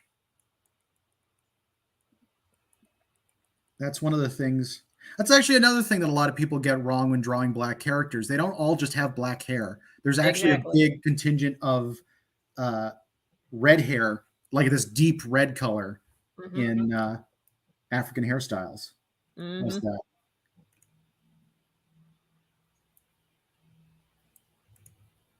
By the way, apologies for all the stuff here. I forgot to threshold the line art first because it's Photoshop, and I normally am not doing my line art in here. I was wondering why the colors were a little pixelated. Yeah. Honestly, you know what? I know how to fix it. I normally keep this off because it can mess with stuff, but okay. Having anti-alias on can sometimes do good stuff with coloring. Normally, I avoid using anti-alias because it screws up lines, but you can do that with it. Yeah, that looks better. Yeah. Oh, nope, wrong color. Nope.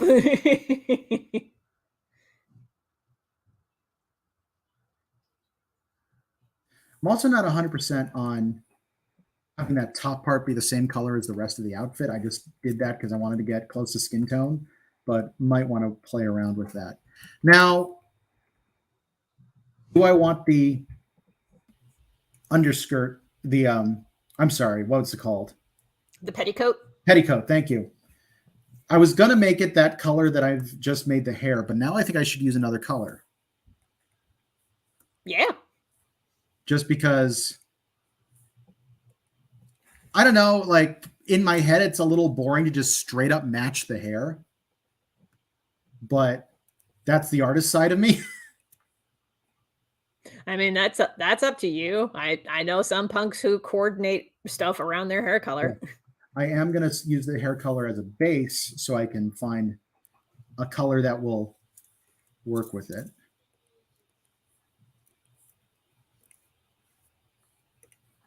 Might be too bright, but let's take a look.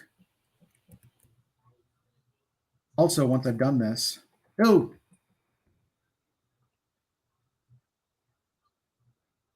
actually be very easy to change it.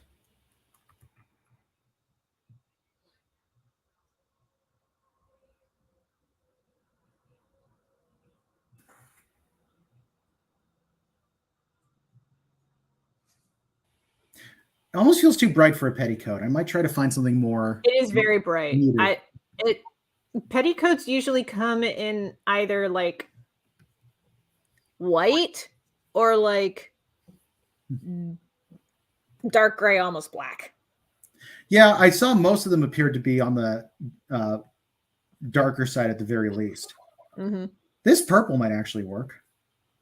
I like that. Yeah, it feels like one of the. So fun fact: most artists don't use black for anything but line art. Like there's a lot of using other colors. Oh yeah, absolutely. That definitely looks that way. I feel like the jacket should be black though. Like the jacket should be black. Yeah, the jacket, possibly the boots as well. I was debating on the boots. Like I have in my head just like bright pink boots for some reason, but I know. Okay, I saw that face. I'm gonna have to play with. Yeah, you're gonna have to do bright pink boots.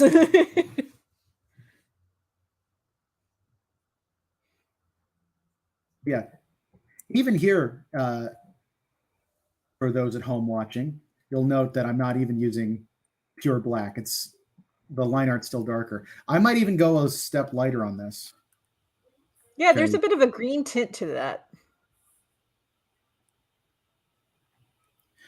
I've noticed that a lot of people, for some reason, a lot of what looks to me as just completely like dark black or gray looks green to other people. I don't know why. It's probably because of the color balance on our screens. Maybe that's it. But like, there's this print I did of a character in gray, and it was a watercolor piece I did. Mm-hmm. And when I originally learned watercolor, I was taught never to use black watercolor. Yeah, always mix your own. Yeah. Which I'll be honest, I use black watercolor now. But one of the things about that though is like I mixed together this gray, and everyone refers to it as my green ninja. Maybe there's something up with your color receptors in your eye with regards to the color green. Entirely possible. Like one of the things that is the classic stoner thing is like, you think the colors that you see are the same as the colors that I see? Yeah. Hi, I'm Ollie. No, Ollie would have more respect for the color spectrum, my dude. I mean, those are literally my people's names. All of us are varying colors of the rainbow, my dude. What color's Ollie? Olive. Oh. Olive green. I did not know that. And also, like, in name and in life. Yeah.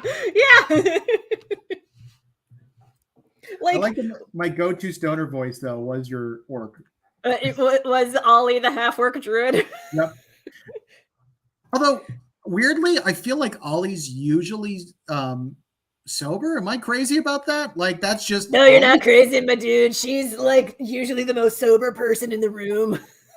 That's the same color as the thing. I don't dislike that, but I was going for... I like playing with stereotypes. Yeah, absolutely. Yeah. When I was playing with her in one of the regular D&D groups that I was a part of, mm-hmm. One of the other players that I played with, she shared a meme where it was like, broke, half-orc barbarian who smashes things. Woke, half-orc druid that just wants to vibe, man. And I'm like, you're not wrong. Jessica, that moment when Ben learns he is slightly colorblind. And Ben learns he's slightly colorblind. No, like, you joke, but I absolutely... There is no shame in that. Like, no, absolutely. By the way, fun fact. I feel like maybe I shouldn't name this name just because, I'm talking about a medical condition, but one of the best users of color I've seen in comics is colorblind. He was they were one of my classmates at CCS, and I was shocked to find out they were colorblind because the way they did color was so cool. Oh yeah, like my grandpa would talk nonstop about this one artist that he really liked, that he had like his paintings up on the wall in his house. And imagine the kinds of like wolf and hunter paintings that you would see at like a quote unquote trading outpost. It's that kind of art. And he would talk incessantly about like this particular artist that he had up on the walls, where he was like, his wife has to label the color paints for him because he cannot tell what colors are what. Yeah. He is that colorblind. What do we think of that lighter pink? You know what? Here, let me do it on the other shoe so we can get a better or worse. Okay. Nope. Like going to the eye doctor, 1 or 2?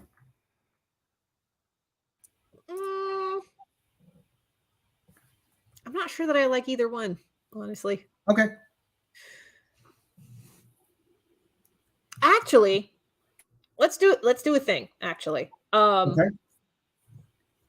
The swatches that you have worked with so far.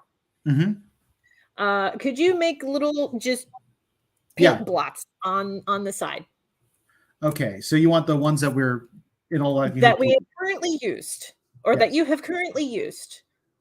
Well, let's do that. We've got skin tone. Oh shoot! Why is it doing that? I don't know. Okay. That's the hair, eyebrow tone. This is that.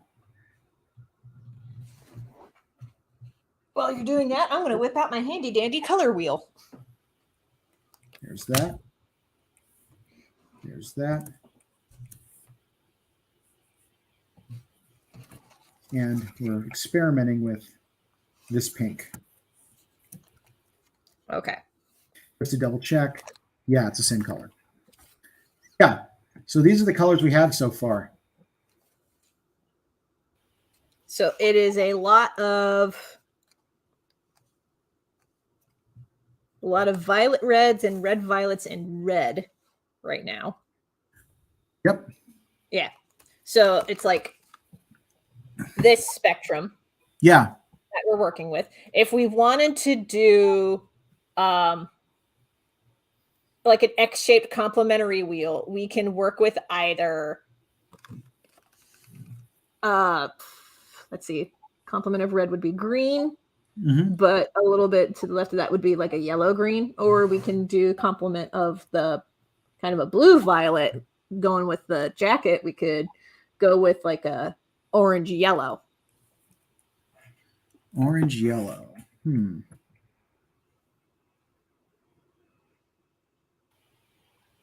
The yellow might be good for the buttons on the jacket. I could see that. I was thinking the jacket didn't have buttons, but I wouldn't be opposed to add. Oh, the buttons. Yeah. Yeah, like the well, one of those buttons is going to be trans flag. Yay!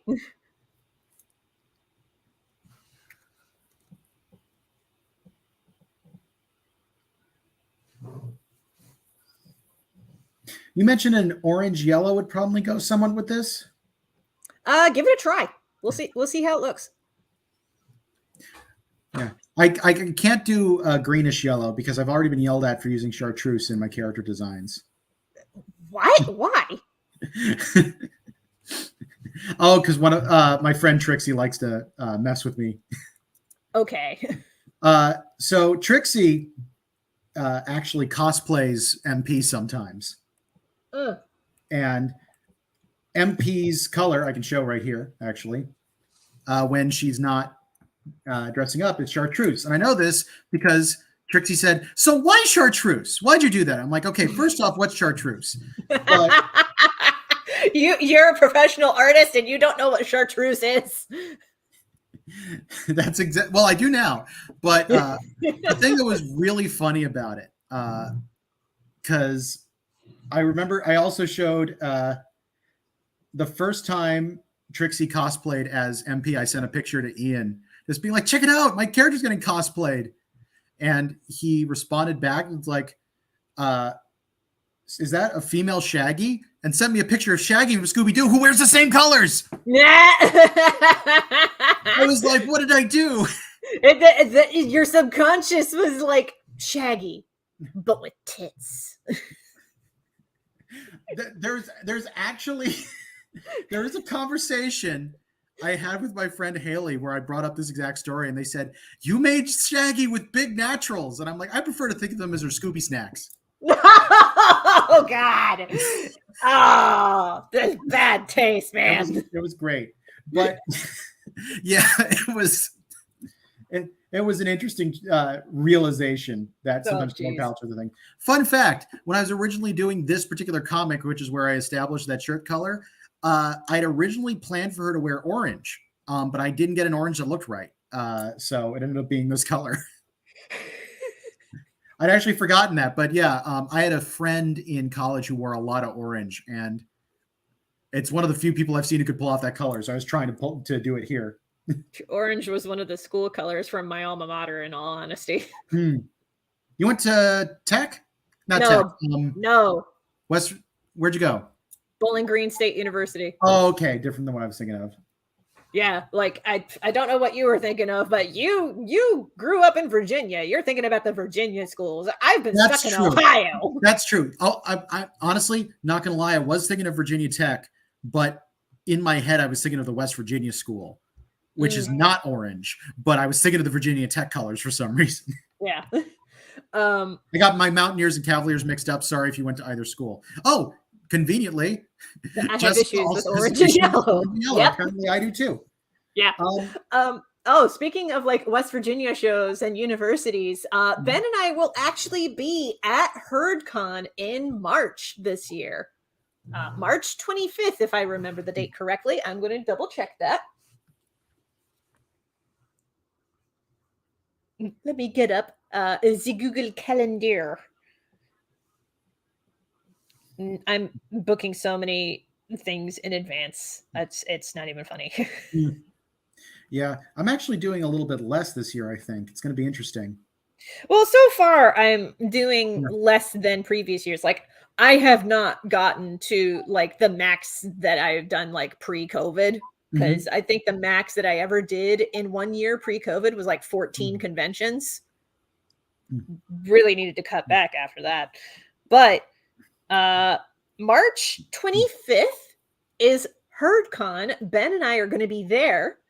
March 25th at Marshall University in Huntington, West Virginia. It's a single day event. If you're in the area, check it out. We'll be there. We'll say hi and all of that good jazz. And we'll also have our stuff available, including some new books. After that, the weekend after that, we will be at Rathacon on April 1st in Athens, Ohio.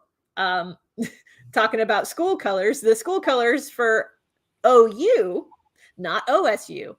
If you go to Ohio University and you call it OSU, people will chase you out of town. Yeah, I had a friend who went to UT, and I used to have a lot of fun saying, "How's Texas A&M?" It's the same type of thing.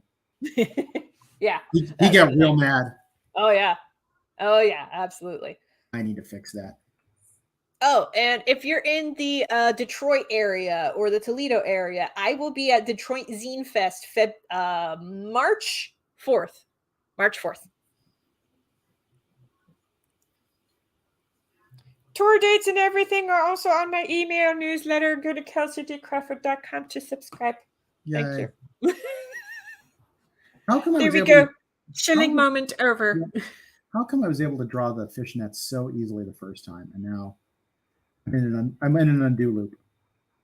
Pro tip, you can use the wand tool to select the area and then just paint inside of it.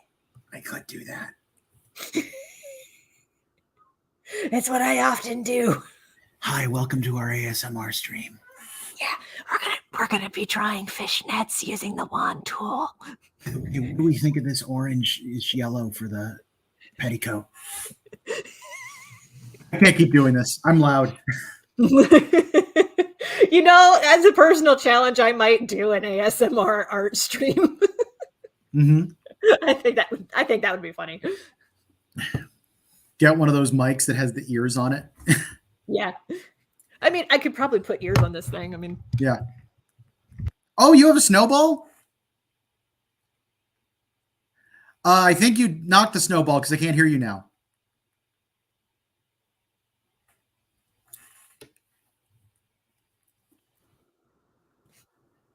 How about now? There we go. Okay. Yeah, the cords got a little snagadude, but yeah, I thought we established that I have a blue snowball. Like we talked about this in a previous Discord chat. We probably did. I need to. I get kind of overwhelmed in Discord chat, so it's very common for me to miss stuff. That's fair. I have this problem where most of this. Yeah. I limit the number of Discord servers I'm a part of. What were you going to say? I was going to say that I have a problem where most of the Discord servers I'm in that are active, people all start talking at the same time across servers. Like, oh yeah, I have that a lot, so I'm constantly getting notifications. You've been to my place. You've heard my computer dinging off the hook. It's a problem. Yeah, because I don't want to necessarily mute it because I get some work stuff through there, but also like it's just complicated. Yeah. Well, you can turn off notifications on specific servers and on specific channels. This is true, and some places I've done that. One place where I don't do it, just as an example, is in the C3 server that we're both a part of, and I feel like being the Columbus Cartoon Coalition. Yep, but I feel like one of the things with that is just as part of the executive board, I feel like I need to be able to see when stuff happens. But the problem is a lot of stuff happens that doesn't necessarily involve me. Yeah. That's honestly, I know that I'm technically part of the exec board on there, but like the majority of the messages, I'll take a look at them, but nah. Yeah, I know what you mean. Yeah. So I feel like the server is small enough that it can kind of self-regulate after a point. So temporarily, I'm making the eyes the same color as the eyebrows, which I do sometimes with. I tend to do it more with like temporary characters, but if you have any other ideas for eye color, let me know. We also haven't done the makeup yet, so. Okay. What I asked earlier, what do we think of this like brighter orange petticoat? I'm surprised that you put it on the petticoat. I thought we were going to do that with the boots. We could do it with the boots, but I wanted to try it with the petticoat first because I kind of like the idea of using the purple on the boots.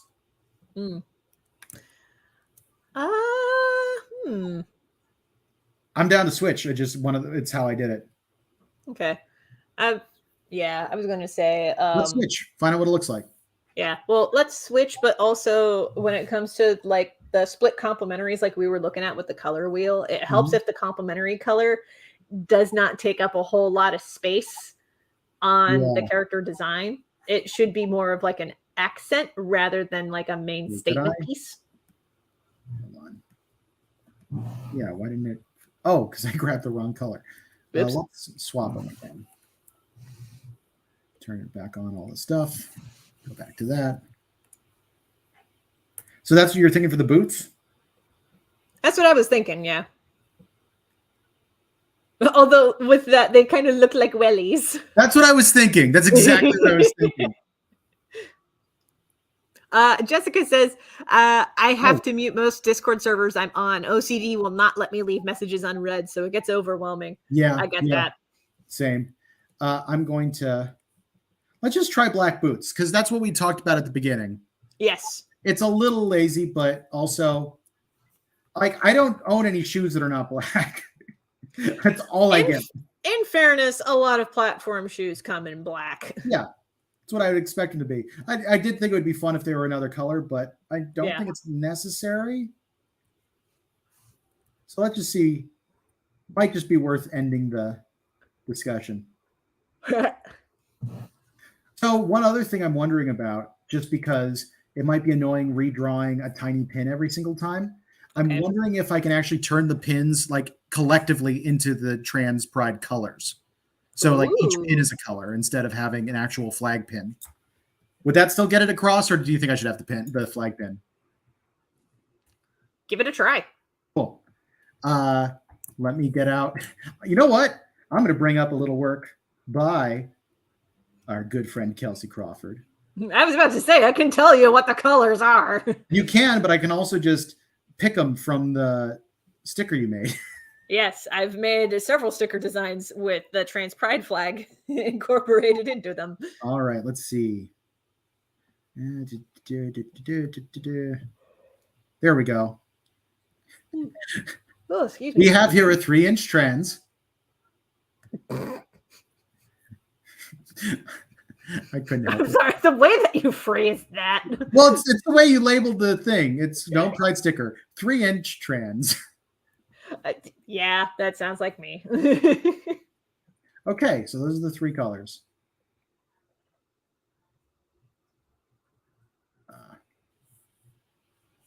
Actually, I bet I can do them. Yeah, let's do there. There. Actually, just so I know what I've done and what I haven't done. I can tell you can leave that one button alone. Oh shoot. It's white. Well, yeah, I still fill it in because the backgrounds often aren't white. In fact, let me go ahead and take care of the eyes while I'm got white selected. But yeah, that kind of captures it, right? Yeah. Cool. I actually like that a lot.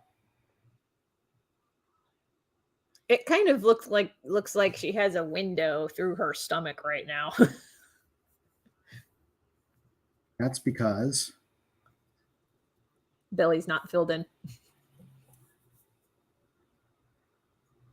You got to draw Krang in there.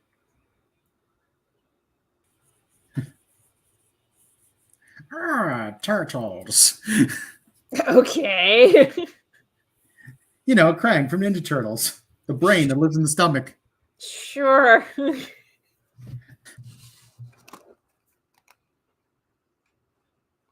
Ninja Turtles is a lot like JoJo's Bizarre Adventure. It's a wild series. Yeah. But when I say it's a lot like JoJo's, I mean they are both very wild series. I mean, it's a series that okay, I've had my fun. That's terrifying. Erase that. It's a series based on a parody of comics that somehow got made into an actual series. Oh, talking about Ninja Turtles? Yeah, because it started as a parody of what, Daredevil? Yeah, like the Frank Miller style and the like over muscle, like some of the crazy stuff at the time, and it just took off. Yeah. It's because even back then people were fed up with it. Yeah. Although what's funny is there's also this stuff always comes in waves, and I've definitely seen a resurgence of people interested in some of the stuff from that era. I think a lot of it is nostalgic, but it's also interesting seeing how the conversations changed. Yeah. Like one of the things I remember, I just watched the Columbus Cartoon Coalition stream, and some of what they were talking, one of the people was talking about that they listened to Rob Liefeld's podcast. Mm-hmm. Apparently the stuff he talks about with comics is really interesting. And I've mostly heard positive things about him as a guy. Yeah, no, excuse me. No, I believe it. Like, it is remarkable to me that somebody who has been like so derided in the comic scene for how he draws, period, turns out to be a pretty cool dude. Yeah. I think I imagine that a lot of why a lot of Rob Liefeld art turned out the way that it did was likely because of deadlines. I mean, that's always going to be a part of it.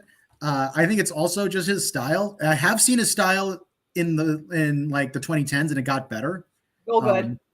You get better with practice. Yeah, still had its problems, but I mean, his was just a style that was popular at the time, and it drove a lot of people crazy. So do you know the famous Captain America thing he did with the giant chest? Yep. Do you know what that was based on? I know it was based on something. It was based on an actual picture of Arnold Schwarzenegger. Yeah. The problem is Schwarzenegger was doing a bodybuild pose. Yeah. So his back was kind of arched. He was flexing all of his muscles. He wasn't standing still, which with the shield, that's what it looks like Cap's doing. Yeah. Which is a big part of why all that's a problem. What do we think of this like darker wine color for the... Carlos says Rob Liefeld's podcast needs more pouches. This is true. By the way, if you have not seen a picture of Pouch Man or the Pouch or whatever it's called, look it up. It's Rob Liefeld making fun of his own art style, and it's see, that's the thing that I like about Rob Liefeld is that like he hears all the criticisms about his art, and then he's like, okay, I'm gonna turn this up to 20, not 11, 20. The other thing with Rob Liefeld is a lot of the attitudes that people had, like, oh, this art's terrible, yada, yada, yada, all this stuff. Increasingly, I'm becoming intolerant of that kind of language. Mm-hmm. You know what I mean? Like, more and more, like, this is I'm sorry, I just looked up Pouch Man and he's perfect. Right? But so many people in nerddom and fandoms tend to take the extreme position on everything. Oh, and it's one of the worst things about being a nerd and being a fan. It always bothers me whenever I see this kind of thing. I try not to engage in it as much as possible. Mm-hmm. Like, recent example that is kind of interesting. Have you followed the Dungeons and Dragons stuff with the OGL? I know roughly what's going on with that. Here's the thing. I read the document that got leaked. It had problems. It's something that definitely needed to be fixed. Yeah. But a lot of people were talking about it saying stuff that it did not. And the fact that they have now, in fact, gone back on it, I think was a smart move.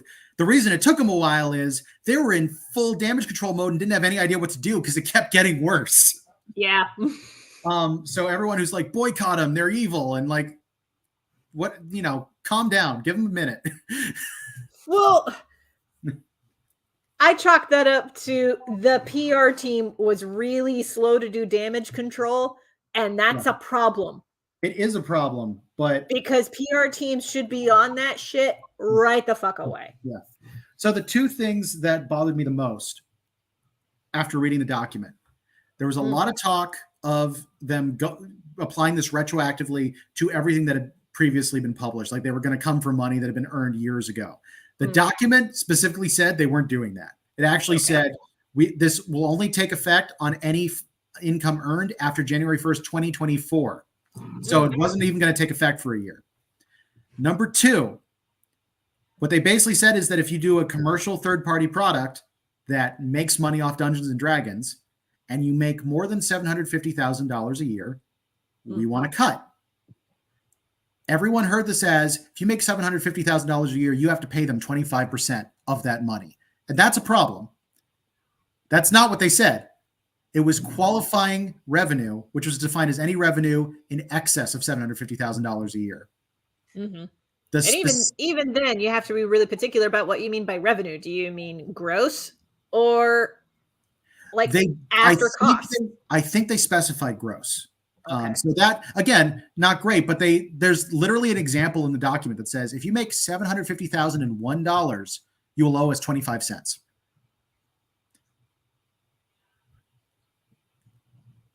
Yeah, because the qualifying revenue is $1.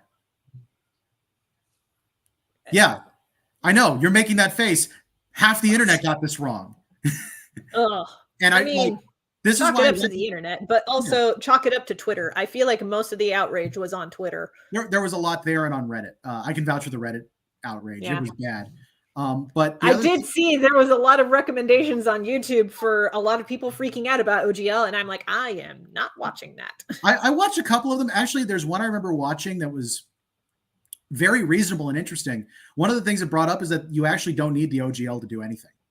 As long as you're not using the specific language and trademark names, you're actually free to use this stuff as much as you want because game rules cannot be copywritten. Yeah. But it was interesting though, seeing all this stuff catch on fire, and thankfully, Wizards' recent response seems to be being taken well. It depends on the circles that you run around in, because side Twitter that I run is largely in the TTRPG sphere of things, and there are some people who do not like the official statement because they're, wondering when the other shoe is going to drop. I mean, honestly, based on some of the stuff fair, but also based on some of the stuff I learned during all this, if the other shoe drops, I don't think it's going to be as big a problem as people think it is. But it's a difference between a lumberjack boot and Cinderella's slipper. Yeah. I'm liking this. Yeah. Yeah, I like it. I like it a lot. And I think that different color underneath is going to help. I thought about making that center part white or light gray, but again, that feels a little bit too much like the maid outfits. I guess this one doesn't have it now that I think about it, but a lot of maid outfits with like an apron in front. So I kind of want to avoid that. Also, like the dark feels very, from what I looked at the EGL, very EGL. Yeah. It's very EGL. Let's now down to some final details. Let's figure out nail color. Oh, we're going down to nails? Yeah, screw it. Why not? Okay. In the end, when I'm actually drawing the character, I might not get that detailed, but let's figure out nail color because. Sure. Well, it's got to match the corset. You think it has to match the corset? Okay, cool. Either the corset or the petticoat. Go ahead and. I think I have this color in there. Very important to have swatches, yo. The other option would be to match the hair, but I mean, I say this as a guy who does not paint his nails, so I actually don't know, but I don't paint my nails either, but from what I've seen of people who paint their nails, they paint their nails to coordinate with some element or other on their person. Yeah, that makes sense. I'm beginning to think I probably won't paint the nails on the final character model, like when I'm actually drawing the character in practice, but handy reference to have if you have a moment, like a panel that zooms in on the hands. Okay. Oh, I hadn't saved this yet. Let's do that. You need to save it. Save your progress, kids.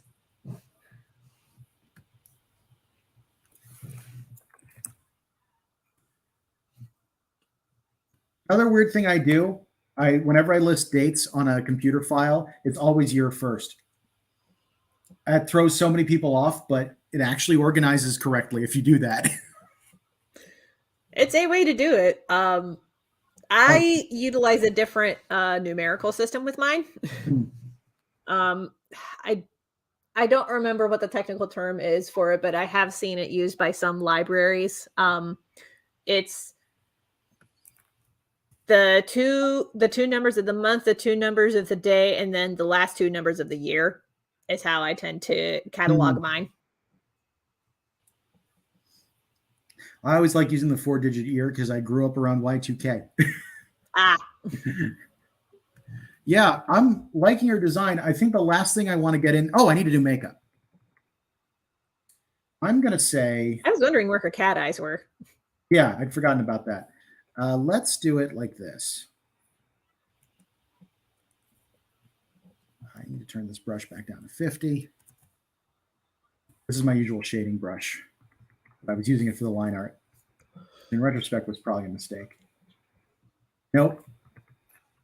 Let's go with one of the darker colors. How about? Yeah, you're going to want a darker color for that. Dark enough?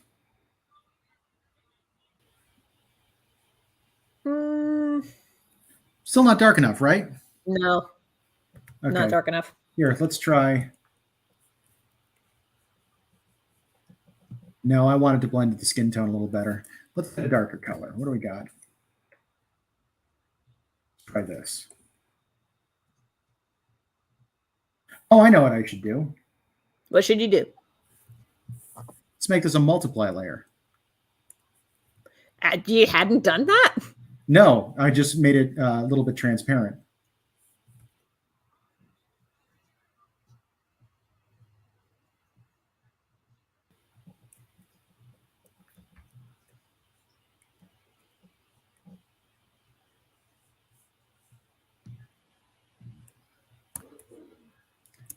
Let me clean that. I was about to say.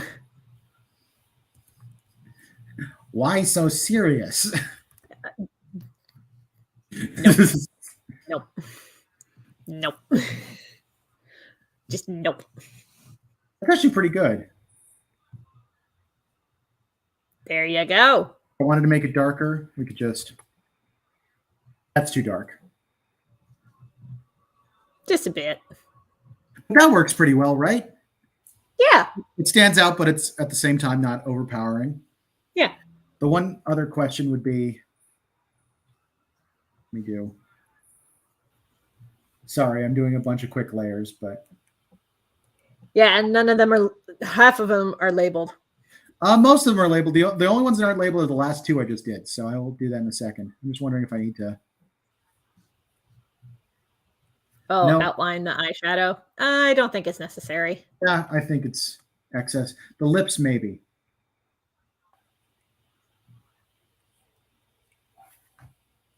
I think that works better with the lips than it does with the eyeshadow. Yeah, I can see that. Because there is a makeup tool to outline the lips after applying lipstick. Yeah.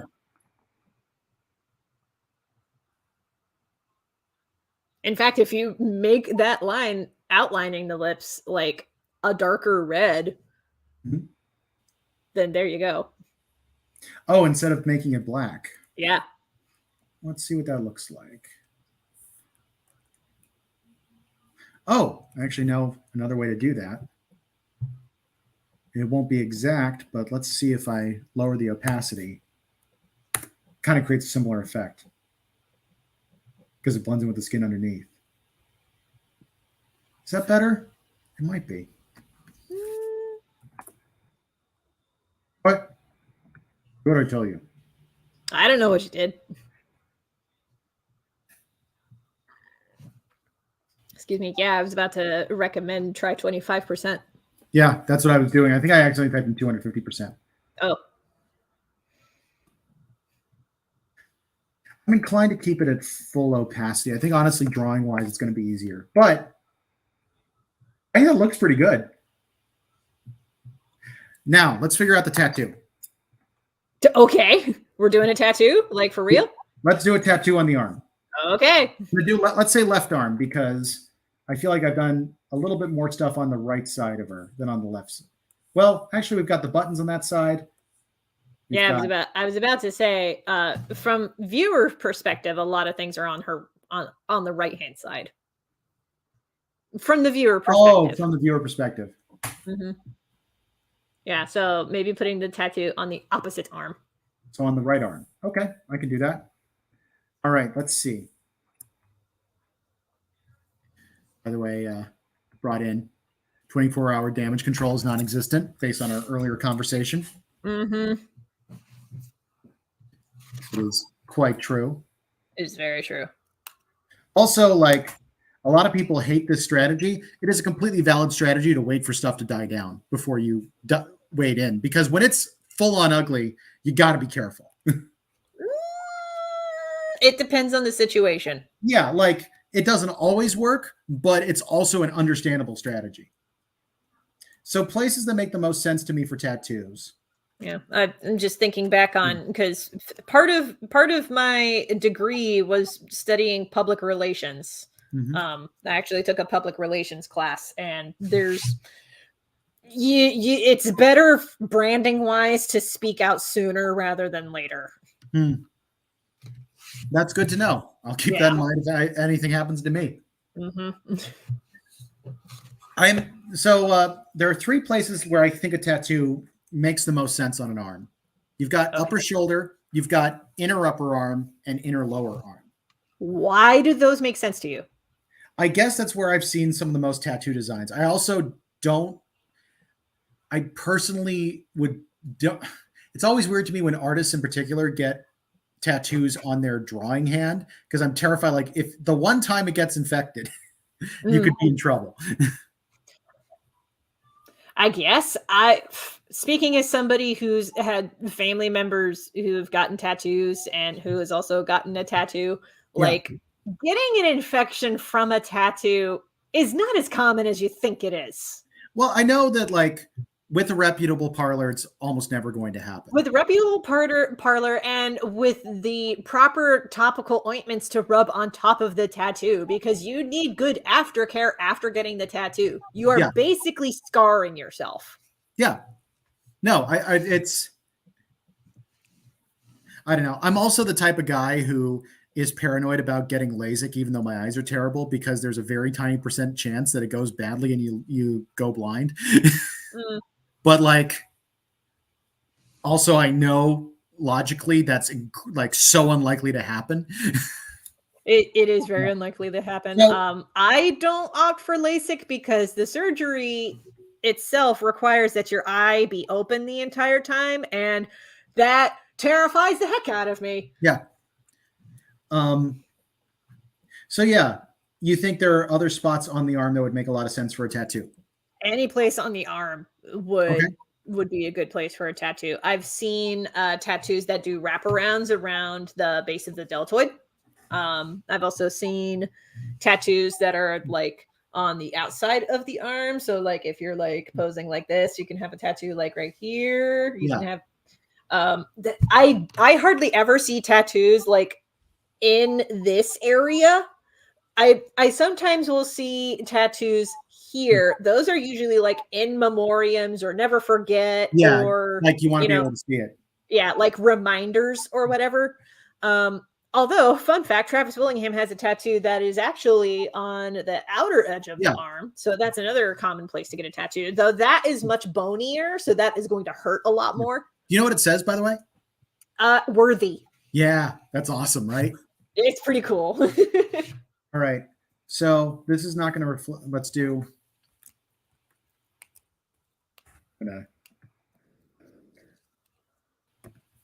Yeah, for reference, for folks who have no idea what we're talking about, Travis Willingham has a tattoo on the outside of his arm that is written in, I believe, Futhark runes. When translated, they translate to the word worthy.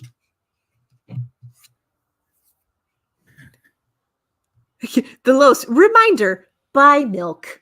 Thanks to tattoo on your arm. It took me a second to get the joke. Yes, absolutely.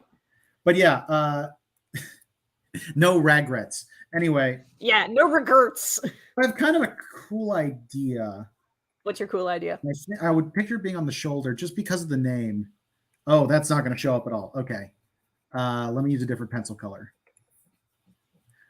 This is just penciling. It's not what the final color is going to be. Okay. I kind of like the idea of an ivy vine. Because her name is Ivy. Yeah, also, I picture it as, and forgive me if I get the terminology wrong, a chosen name. Like a... Yeah. Yeah. But I feel like I could maybe make like a stylistic version of that that's very... Let's make the end three-pronged. I can redraw that real easy. Yeah. That's not going to be too bad. I think, yeah, something simple like that I could very easily do. It's just on one arm. Mm-hmm. I think it has meaning to the person. I think it fits well with the character. Now, here's the next problem. Okay. Making the tattoo look correct on this skin tone, because we were talking about that earlier. Yes. So here's the question. Do I just straight up use like as if it were colored ink, or is there something more that's done to it on darker skin tones? Jessica's wife? Jessica's wife, you're still in the chat. I'd love the feedback. Yeah, because I am out of my depth there. Yeah. Also, like, one of the things I have observed, because there was a comment that all tattoos shown for Black people are often black tattoos. Those always look green to me. Like we were talking about blacks looking green, but for some reason that ink always looks a little bit green to me. Which is in usually this live stream, we find out that Ben has some green color blindness. Let's do. You know what? I'm going to go with a pseudo green that I know works. Okay. That's my brand teal. Let's do pencil. That is a pretty handy color to have. It is a handy color to have. Let's do.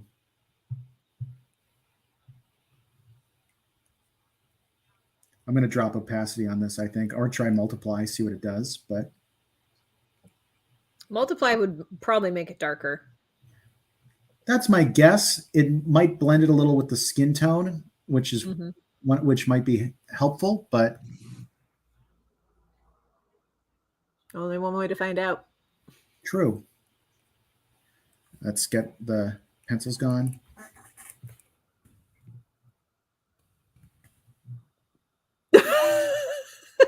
Jessica's wife fell asleep.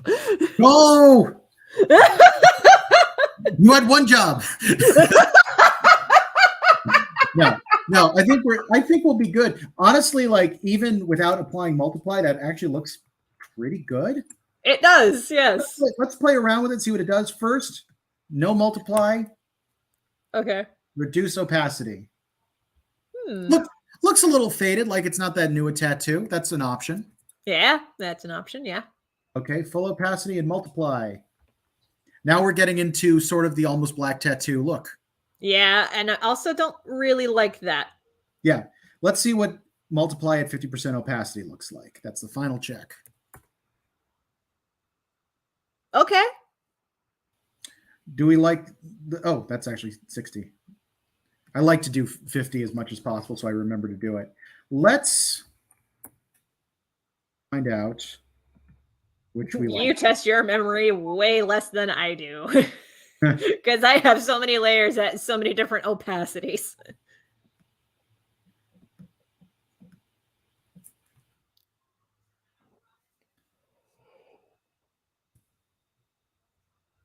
That, excuse me. or that.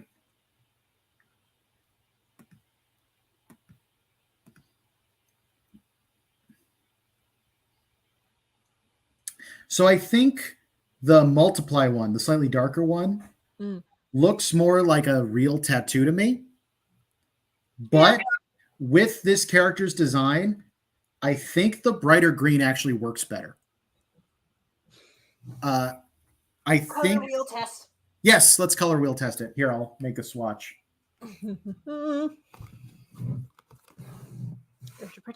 Take advantage of the lighting.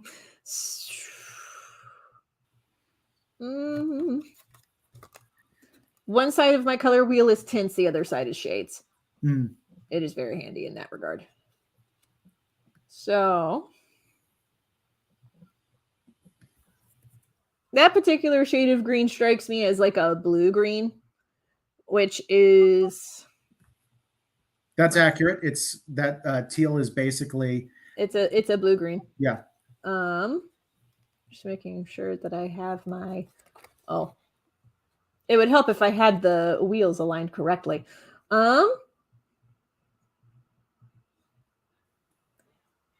It's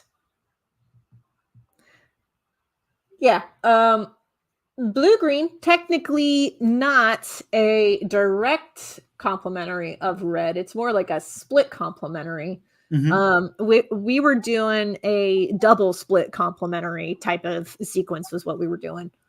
Or at least that was the attempt that was made.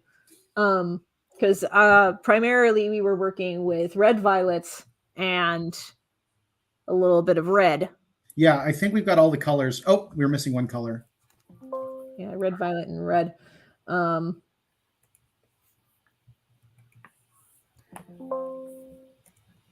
what I'm telling you to do. Thank you.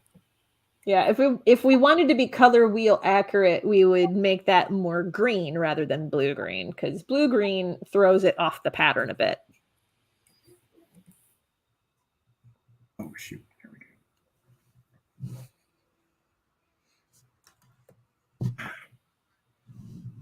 There we go.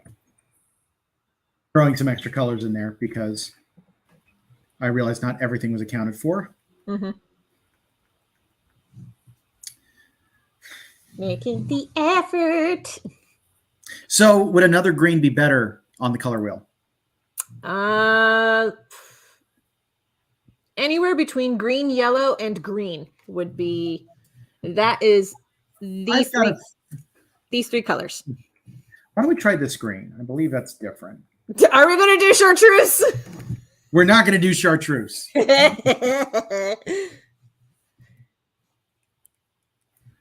Because I really actually like the idea that the tattoo is almost the complementary color, because red and green actually are two of the colors that kind of clash if you don't do them right. But I kind of like that she'd have colors on her that would clash. Yeah, very punk rock. Exactly. I think that's a choice. Okay, that's the brighter green. Why don't we cut it to 75, see what that does? At 50. Ooh. You like the 50? I like the 50. Yeah. Of course, that's a little bias on my end because it kind of has that same tint as my tattoo. That's true, isn't it? Yeah. But that also means it's a little more natural because it is similar to my tattoo on my own skin. Let me just take a look at the multiplies. Sure. Yeah, we're back to it being a darker tattoo then. Mm-hmm.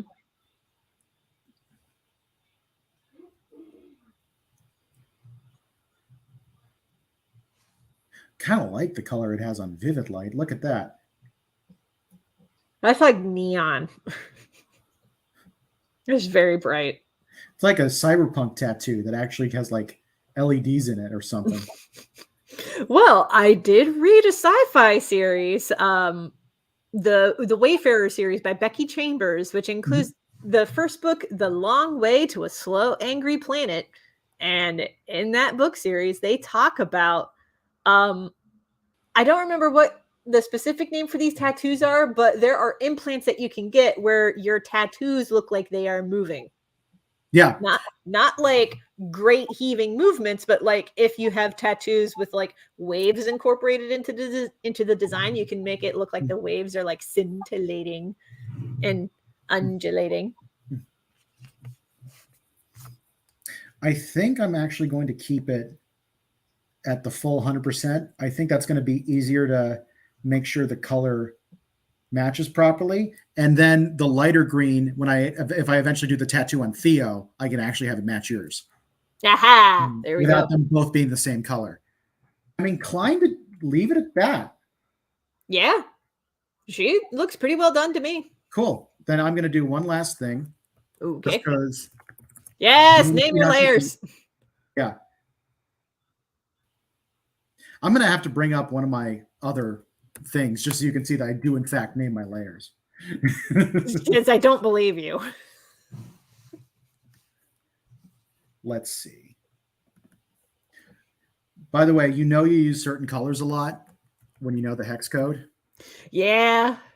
I know I've done that sometimes, and artists are just like, "Wow, you need a life." Are we doing the shading? We are doing the shading. Mm-hmm. That's why I know this color, because I use it every time I shade. I need to be a little careful here because I want that to look right. There we go.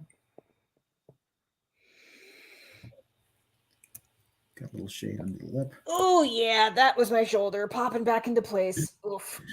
I was like, oh, they're really into what I'm doing right now. No, I'm stretching. Yeah, no, I get that. So I was at OhioCon this past weekend. How was that? It was decent.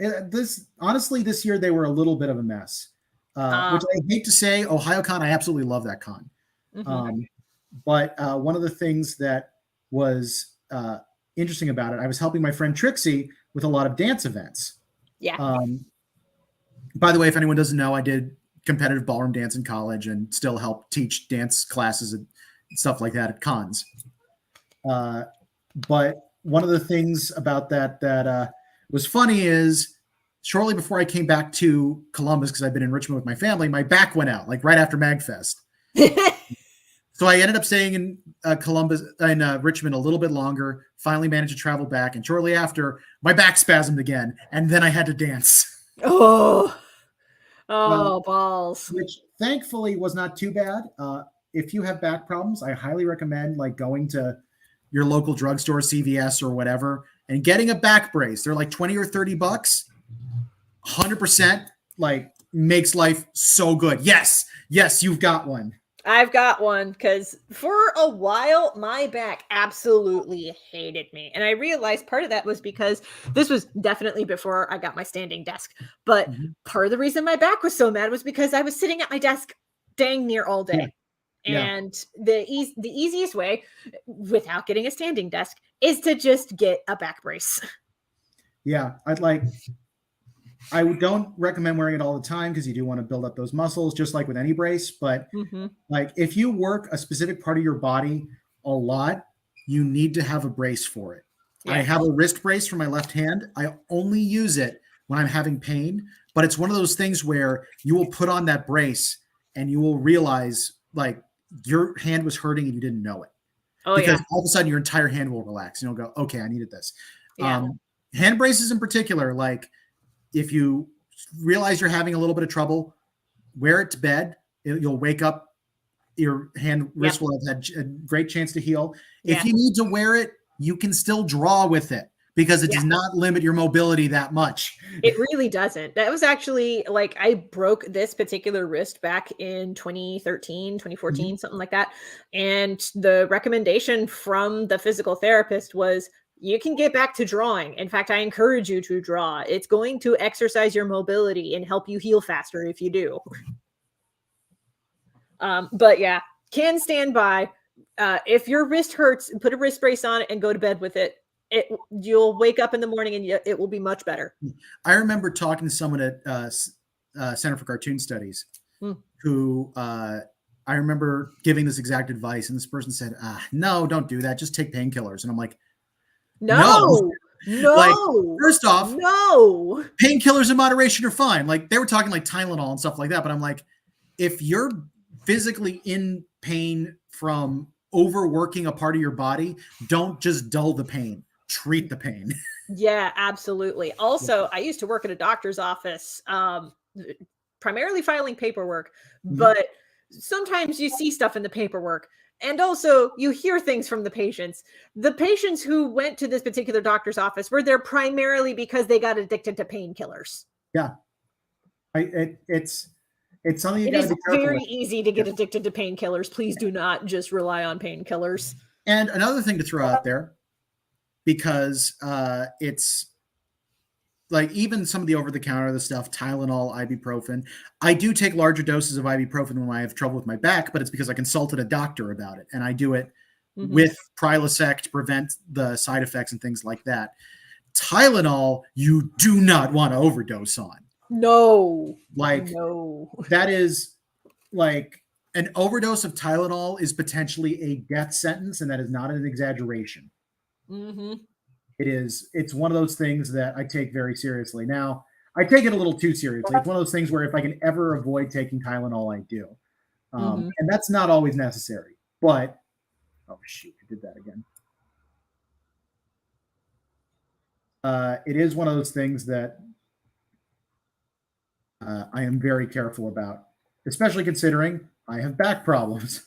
Yeah, when I got COVID last year, I was actually alternating between Tylenol and ibuprofen because I needed to be taking something to reduce fever. But I was very careful about how I did it. I don't think I took anything for fever. I do not remember. I spent most of being sick with COVID just unconscious. Jessica says, Tylenol and stress is why I have an ulcer. Yeah. Tylenol wrong one. Can make you prone to ulcers. Ibuprofen is the one that does the ulcers usually. The big one with Tylenol is liver failure. That is what has me paranoid about Tylenol. Now, that said, my dad thinks I'm too paranoid about it, and he actually did liver transplant. So he's always like, just take it in small doses. You'll be fine. If your dad, the professional doctor, is looking at you being like, you're being too paranoid about it, you might be too paranoid about it. Here's the thing, 100%. Like when you live in a family with a doctor, the person you go to when you're sick is the other parent. Yeah. Because you will not get sympathy from them because this is their job. Yeah. That said, sometimes that's what you want. Actually, just because it's difficult to see if I don't make myself big. A little while back, I actually cut the hell out of my drawing finger. Ooh. I could see. I see that. Yeah. Yeah. I was cleaning a bread knife. It slipped out of my hand and I did the stupid thing and didn't let it fall. I caught it. Yeah. Yeah. You don't do that. Don't do that. We knew not to do it. And my monkey brain just did it anyway. But, and the thing is fun. Like I was also talking to my mom at the time on the phone. And as soon as I did that, I was like, all right, well, I need to get to work. I'll call you back, and hung up and texted my dad saying, I have a medical thing. Can you call me? Don't let mom know. Because I knew my mom would be freaking out because there's blood coming out of my hand like crazy. And I showed it to my dad. I was like, okay, so this just happened. He looked look, do I need to go to the hospital? And he just looked at it, he was like, that's bleeding normally. Just bandage it. You'll be fine. Check in with me tomorrow. Like, he basically told me what to do. And that's exactly what I needed. I needed someone calm. Yeah. Who could go, like, that's the thing that doctors do really well if they're good at their job. They can just go into, everything is fine. We've seen this a million times before. Yeah. And he was the go-to guy that we called when we realized that I was positive with COVID. Yeah. And it was like the day before SPX. And we were like, what do we do? Call your dad. And your dad was like, Kelci needs to go home. Yeah, pretty much. Well, at the very least, I was mad about it, but I did it. Oh yeah, like he basically said, you guys can't go to the con, like neither of you. If you get sick and you're stuck in Bethesda, that's going to be a nightmare. And he was right. He was. But yeah, it's definitely, it's nice having a doctor in the family for those types of situations. Yeah. There's actually, I also have a small scar above my eyebrow. I got that from, like we were out at a natural spring on a family vacation, and I slipped on a rock and just split my head open. And there's a photo somewhere of my mom comforting me, and I've got this look of on my face. And the reason is because I was midway through saying to my dad, "Dad, don't take a photo." And he caught it looking like my mom was actively consoling me, but no, it's just because he caught me right in the. You know what my dad saw this as a photo opportunity while sitting in the ER with like a towel wrapped around my head to stop the blood. You know what that is? What? That is a good photographer's instinct right there. You're not wrong. It's a great troll dad moment too. Yeah. Carlos, nothing is worse than being stuck in Bethesda. Nothing's worse than being stuck in Bethesda. And he would know he's a local to the area. Yeah. Actually, fun fact, I stayed at the hotel that SPX was going to be at for Otakon, and I didn't realize it. And? Just, I guess it wasn't as fun a fact as I thought. One recommendation, actually, because there were a bunch of features that I wasn't able to access, but they said you could have if you were a Marriott Bonvoy member. And I was looking at it, I was like, I'm not signing up for anything. And then I brought it up to my mom, and she's like, no, sign up for that. It's actually great, and it's free. And I'm like, oh, well, okay, whatever. I just signed up for it. It actually looks pretty good. So yeah, I'm technically signed up for it because the hotel that I stayed at Three Rivers Comic Con, that was around the corner from the convention center, was a Marriott Bonvoy. Yeah. And like, it's actually got me looking at, maybe I look at Marriott's more right now. So yeah, honestly, their point reward system is really good. Like, I'm pretty sure CB she either has points with Hyatt or Marriott Bonvoy. I don't remember which, but she gets really good deals with those. Yeah. Honestly, I know that I espoused Airbnb when I was like, first getting into and getting serious about being in comics and selling at conventions and stuff. But with the directions that Airbnb is taking, the more that I'm like, I'm just going to go to a hotel. Yeah. No, I get that completely. I've seen too many horror stories about Airbnb.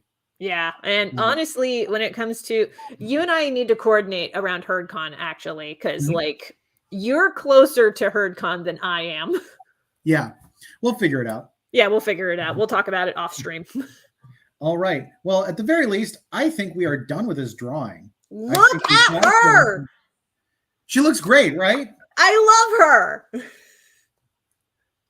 I love her so much. This is great. I also love that I'm going to be putting her behind a table, so I'm not going to have to draw some of this most of the time. But it's there if I need it. I also appreciate that she's a little on the huskier side. Yeah, I was originally debating on making full on like a little bit pear-shaped, but just the way she ended up getting built, that didn't happen. I also didn't want her to be too like muscular stocky, because again, I was worried a little bit too much of the same design over again, because I guess it's not obvious here, but I mean, we already have that with my character Roxy. We could really do something different. Yeah, exactly. But yeah, I think this is going to be fun to draw. And we got a stamp of approval from Jessica. I like it. Yay! So, you know what? I'm going to talk a little bit about why I wanted to bring in another tabler. Okay. Why did you want to bring in another tabler into your comic strip? There are two reasons. One is I've written a first draft of the next long form story, which is going to be about the tablers. And I've realized it might actually work a little bit better with one more person. The other reason is I've got a back burner project right now. I'm designing an Artist Alley and CosPain themed board game. And I need 4 players. Ooh. Yes, indeed. It is not ready for the light of day just yet, but it's close. So I'm hoping we'll be able to show people. And now I have a 4th player marker, which is going to be nice. I had this weird revelation that the tablers' names I had so far, we've got Archie, who's the Carnival Barker. We've got Duodeca Comics. We've got Theo. And I realized when I was setting up what is going to be the order of turns for this. I'm like, you can random roll or do whatever you want. Or Archie's Ace, Duo 2, Theo 3. So I needed a 4. That's where Ivy came from. Yeah. But yeah. I don't know if the players will catch on to that, but that is definitely a thing you can do. Yeah, I actually put it in the rules that that's the order it goes in if you don't want to randomly choose. Okay. Yeah.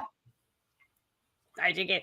But yeah, this is something I'm actually hoping to be able to start sharing beta versions of it with people, just so I can get it play tested, because I'd like to make this. It would use a lot of art assets that I've already got. I've made a basic version of it and played through it on my own. And when you're somebody who made it and knows all the rules, it's great.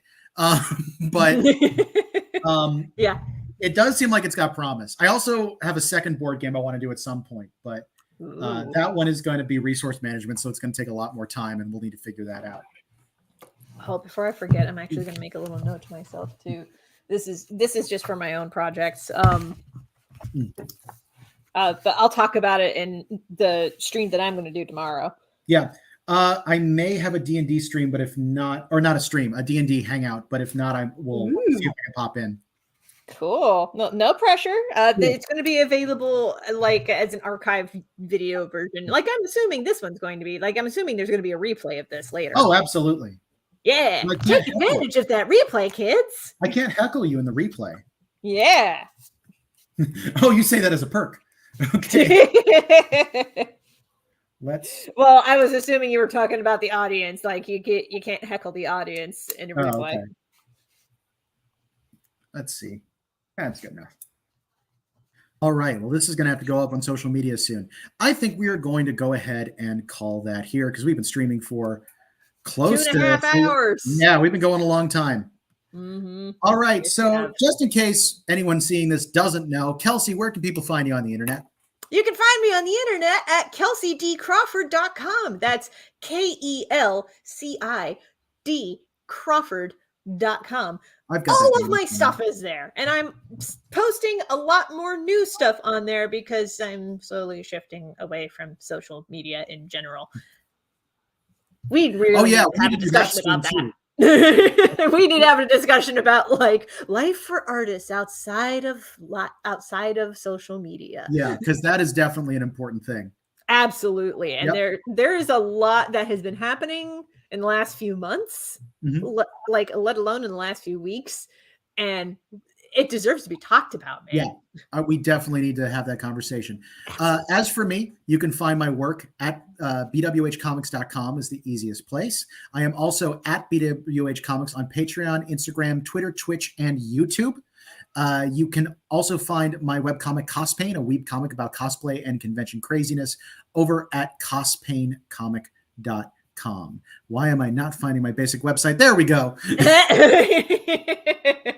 But yeah, and I also, if you are new to it, I do game streaming usually every Tuesday. I'm actually switching it up for the next couple of weeks because Legend of Vox Machina watch parties are happening on Tuesdays, and I am not missing those. No, absolutely not.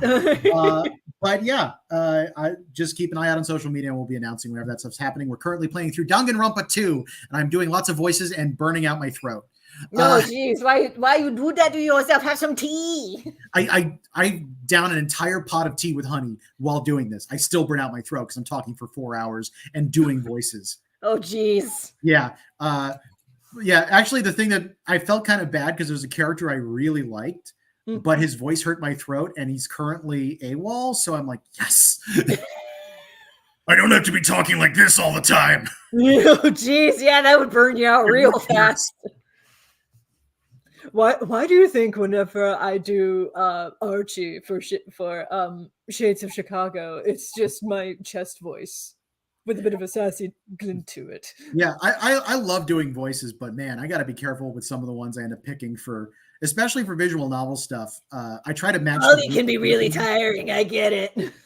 You know, it's weird. Like my main D&D character, he's a little gravelly and a little bit higher. This is the voice. I can do this all day. This is not a problem. I don't know why this is easier than doing something like this. I don't really understand the difference, but probably the way that you use the vocal cords to do it. I think I also had trouble with the voice I did for the dad in A Mother's Love. Like that one, little bit would be painful if I did it for too long. But fortunately, it was short bits. Yeah. That's fun. Yeah, short bits. I love switching voices randomly. Talking to a DM here. I love you get it. Voices. Yes, I get it. Ariane is one of my prime DMs, and we always tease Ariane over having 3 voices. Yeah, and one of them is Sergeant Kettner. Yeah, no, default voice, gruff voice, cute voice. It's really funny because Ariane is also really big into conlang and really understands accents and all this stuff. That might be why, because you can really get into your head if you know the stuff too much. But oh yeah, like, there's always a little bit of paranoia. We used to tease Ariane about it because in early game stuff, there would be these big impressive characters, and the voice would be like, "Oh hi."